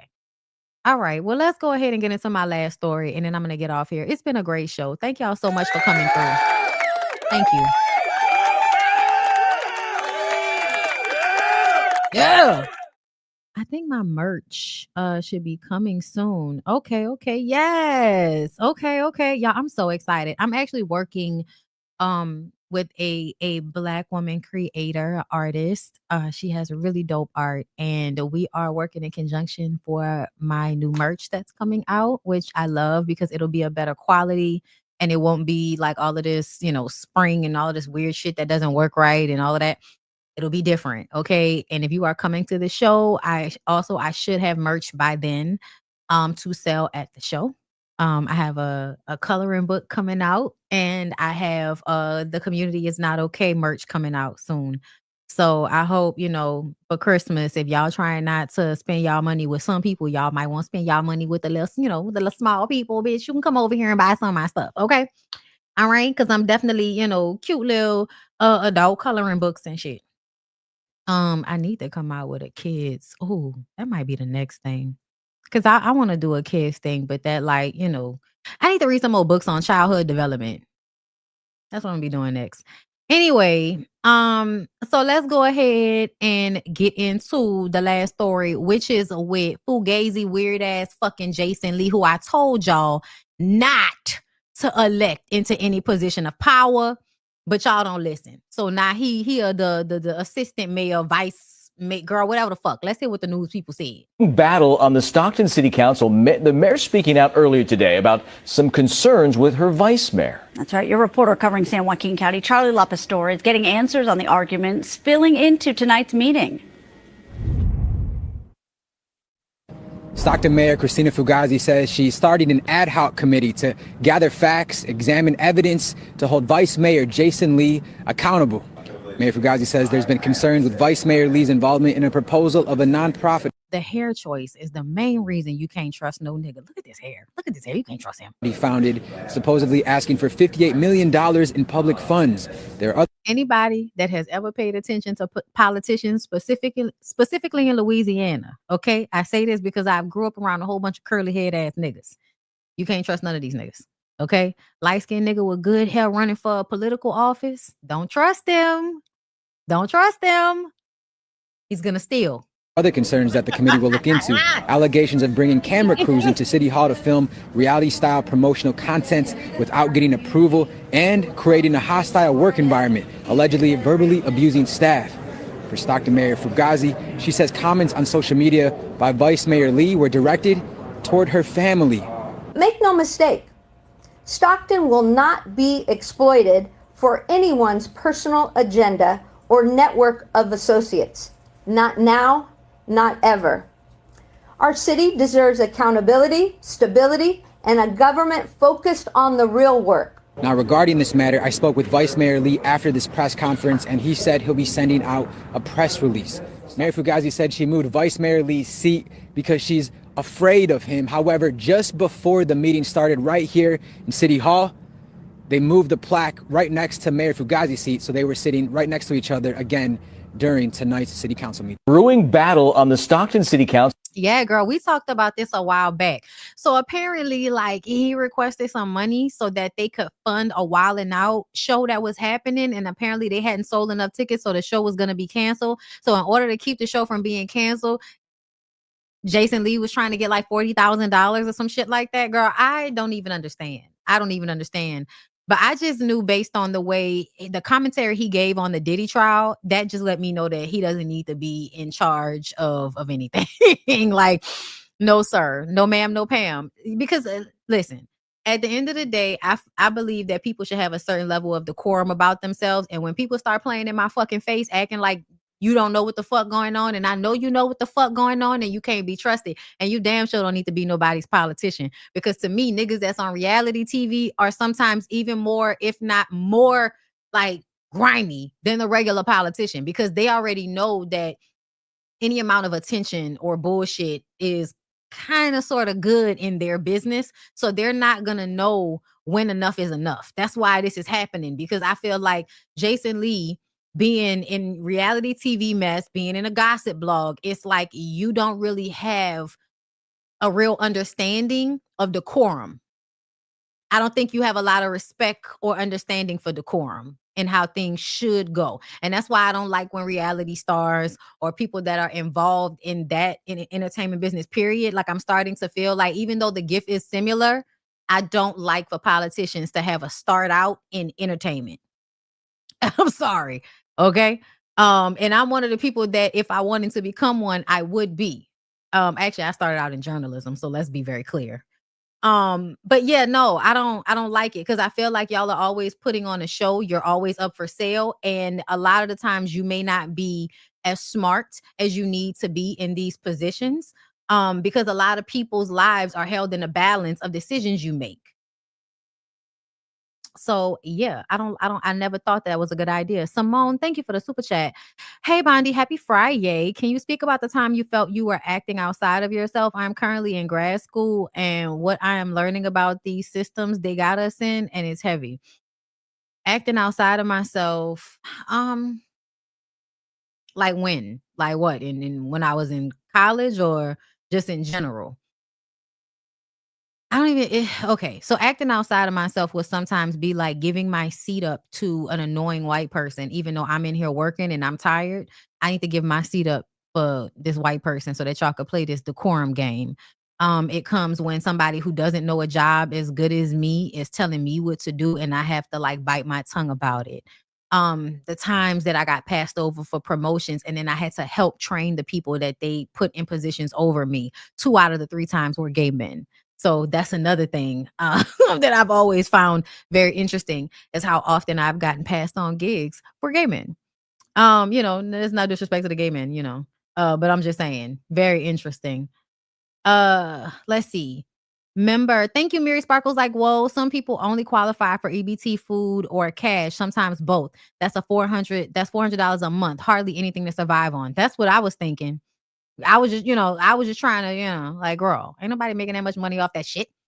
Christian McGee, thank you for the super chat. Tiptoed in late, but showing love. Thank you. Diva Nicole, thank you for the super chat. Kai Sanat, don't keep up with the culture, but tell us we Black Americans don't have culture. Yeah, I remember he said that, bitch ass. But you get to come in and make money off of the very culture that you say doesn't exist. Because the truth of the matter is you wouldn't even be able to do this shit if it wasn't for Black people in entertainment. Like, I don't get it. Anthony, coming for you. Thank you for the super chat. Don't keep coming. Don't keep coming. Sorry. Anyway, right, Bondi. I'm just like you. The way I blast Mickey Howard on a weekly basis around this motherfucker, respect the vintage R&B girlies. Listen, I don't know where you are in my house, but that's creepy as fuck. Because I literally was singing some motherfucking Mickey Howard loud as fuck in this house before I came up here to do this live. That is creepy. Okay? Okay. Bitch, what in the Siri? Jane O, thank you for being a member. Freaky cruelty and caste cruelty is similar. And Gen Z thing MF are dumb. Gen Z motherfuckers are dumb. Couldn't point a library out if you paid them, and no care for respect. Not all, but a lot. Not all, but a lot. I have, well, maybe that's not Gen X. Whatever. I'm sorry, not Gen Z. Alpha. Whatever my little cousin is, my little cousin Layla, whatever she is, I think she is in college right now. So whatever the college students, that I do feel like hope about some of the people I've seen out here. Okay. And shout out to my cousins because they did a good job with all my little cousins. Because all my little cousins, when I talk to them, I'm like, all right, everybody got their head on good. I'm glad. Don't be out here making me ashamed of y'all. Jane O, thank you for the super chat. No, if she loves herself more than you, more than you have the right one, because that is the woman those ninjas need. But they don't want that, which I'm glad you said that, Jane. Because, girl, thank you, Crystal. I love you. Paul is a wealthy middle-aged succubus. Yes, he is. Okay. And he is rotting from the inside out. Ladies, be careful. All right. Stephanie, thank you for being a member. I'm gonna read one more thing to y'all and we're gonna get out of here. Leo Aries, thank you so much for the super chat. Great show, Bondi. Thank you for providing a space for well thought out, emotionally intelligent, yet hilarious commentary. Oh my God. Thank you. I love the way you put that. Thank you, girl. All right, listen. Brandon Brown, thank you for the super chat. Can we get a little piece of a Christopher Williams? Brandon, I love you. Get away from me. Okay, why would you even put that in my head? Y'all know how once I started singing Genuine, Christopher can't be far behind. Okay, if I'm dreaming about you, let's make this dream come true.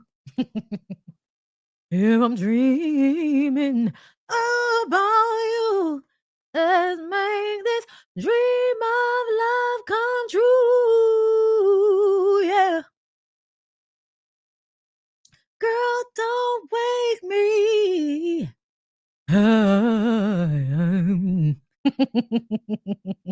Lord, not us being in Sing Body. Yeah, no, I've been a Mickey fan since her Unsung episode of 2012. I've been a Mickey fan since I was a child. My mom used to play her Femme Fatale album. So back when I was young, like in the 90s, I played the Femme Fatale album over and over and over again. I actually had her autograph at one point, but it got ruined in Katrina. But I had my mom and dad went to one of her shows and had her sign, and it was from Auntie Nikki and Auntie Mickey. And I remember being so excited about that. I am still upset about the fact that I lost that, and I lost my Sharon Stone autograph when I was at Bringing On the Noise, Bringing On the Funk back in the day. Like, these are things that are just never gonna happen again, and I have no evidence to show you I was there, bitch. Fuck Katrina. But because we were talking about women praying over these niggas. And I remember I was watching Erica De Niro the other day, and she was talking about Erica Badu and her baby daddies and shit. And I wanted to read y'all this because I thought this was interesting. It's from the Jasmine brand. Okay. The DOC is opening up about the moment his relationship with Erica Badu came to an end and how a call from Dr. Dre played a key role in their split. And this is what I need for y'all to understand, because all money ain't good money, and some of these niggas ain't shit. And when they call you and you go, then you're gonna lose your stability. Like, you gotta be careful. Okay, if Dr. Dre calls, you probably shouldn't answer at this point. So anyway, During an appearance on the Willie D Live podcast, the Dallas-born rapper and songwriter reflected on his breakup with Badu, explaining that it happened after Dre reached out and asked him to help write for an upcoming project. The former couple, who share a daughter, Puma Curry, now 21, had been together for about 4 years in the early 2000s. The DOC, known for his classic track It's Funky Enough, said he had returned to Dallas following a huge blowout with Dre and was still working through how to write a happy ending to his story after his career-altering car accident in 1989. Around the time their daughter was 4, Dre called him to collaborate. Erica and I had been together for 3-4 years. She cleaned me up. No more drugs and alcohol. I'm a father now, he said. So this lady fixed this nigga up. Y'all know this is what she's known to do. Okay? The bitch will bring you yay, oh, yay. Okay? Sometimes. Listen. That's what it's given. Lay on my bosom, bitch. Yayo. Okay? But no more drugs and alcohol. I'm a father. I still had a desire to be somebody. And I hadn't figured out how to create art again yet. So when Drake called, that feeling came back and I wanted to go. She didn't want me to go. She thought it was a bad decision. Badu warned him that returning to Los Angeles would land him in the same hole as before. So she told him, all right, because bitches is witches and they be knowing and they can see the future. Okay. And a bitch said, hey, nigga, I'm telling you right now, you go back, you're going to be back on that shit. But she said, if you gonna go, then just go. Because at the end of the day, bitches like Erykah Badu, you don't hold these niggas. Okay. When they ready to go, you let them go. You let them go back out into the world and do what they gonna do. You pray for them, you send them on their way, you move on with your fucking life. Okay. You don't hold on to them. You don't try to, you gotta know. No, you don't hold on to them. Okay. You immediately, okay, you want to go, I fold. You can go. Be safe. But she said, if you're going to go, then just go. He recalled admitting that despite his belief that things would be different, she was right because she's Erykah Badu. Like, the DOC added that he doesn't believe Badu felt betrayed when he left because he had given so much to their family during their time together. He acknowledged, however, that both knew his departure would mark the end of their romantic relationship. We both knew when I left that we weren't going to be able to come back to what it was. And we acknowledged that and just move forward. Badu, who also shares a son, 7, Sirius, Benjamin, 27, with Andre 3000, and a daughter, Mars, 16, with Jay Electronica. She continues to maintain a close friendship with DOC, much like she does with her other children's fathers. And we talk about how, Erykah is one of the ones that seemingly made good decisions with the men that she decided to create children with. All of the men seem to be like, fathers in a respect that they are still around. They all still have good relationships with Erykah. They seem to be there for their children. Like, sis was out here like, I'm not expecting these niggas to stay, but if I'm gonna have a baby with him, I'm picking very, creative, smart, impressive sperm. I'm picking impressive sperm. That's the sperm I'm gonna pick. And then I'm not gonna hold them. I'm mother. I'm yayo. I'll have everything I need for my babies. And these men, they can be here, as long as it's advantageous. And when it's no longer advantageous, they can go on about their way. These are my babies and they will be okay. But be a good dad. I hope you would be. I chose you, nigga. Don't disappoint me. That's what it gives. That's what it gives. Now, I would not say that this is something that every woman should do because I don't feel like every woman has a picker like Erykah. And I also feel like every woman does not know how to let go. I think Erykah knows how to let go. A lot of women don't know how to let go. They love a man. They want to keep a man. They're going to keep fighting. When sometimes the writing is on the wall, it is time for them niggas to be released back out into nature. Let them go. Okay?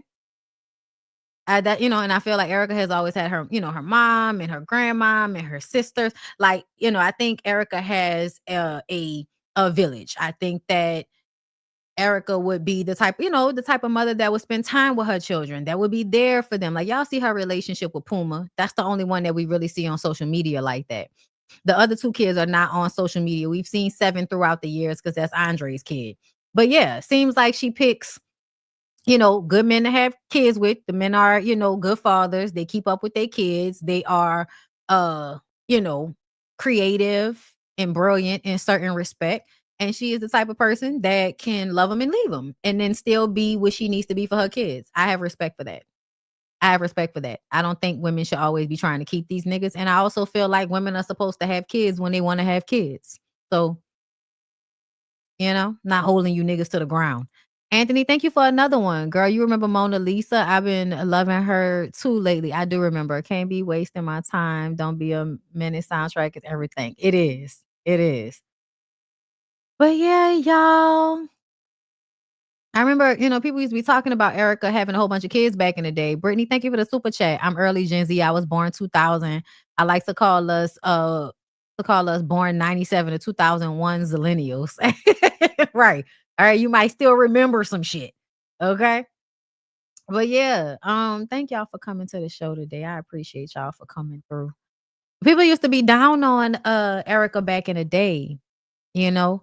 And I just kind of always felt like it seemed like Erica could handle her shit. And also the men seemed like they were still a part of the children's lives, regardless to whether she was with them or not. And to me, that feels better than trying to make people stay and everybody being miserable. Don't make these niggas stay. Anyway, I love y'all. Y'all have a good rest of y'all day. I will be answering my emails for anybody that was trying to purchase tickets. I'll see y'all. I'll be responding to emails. Okay. I love everybody. Have a good rest of your day. I'll see y'all in the next one. Peace.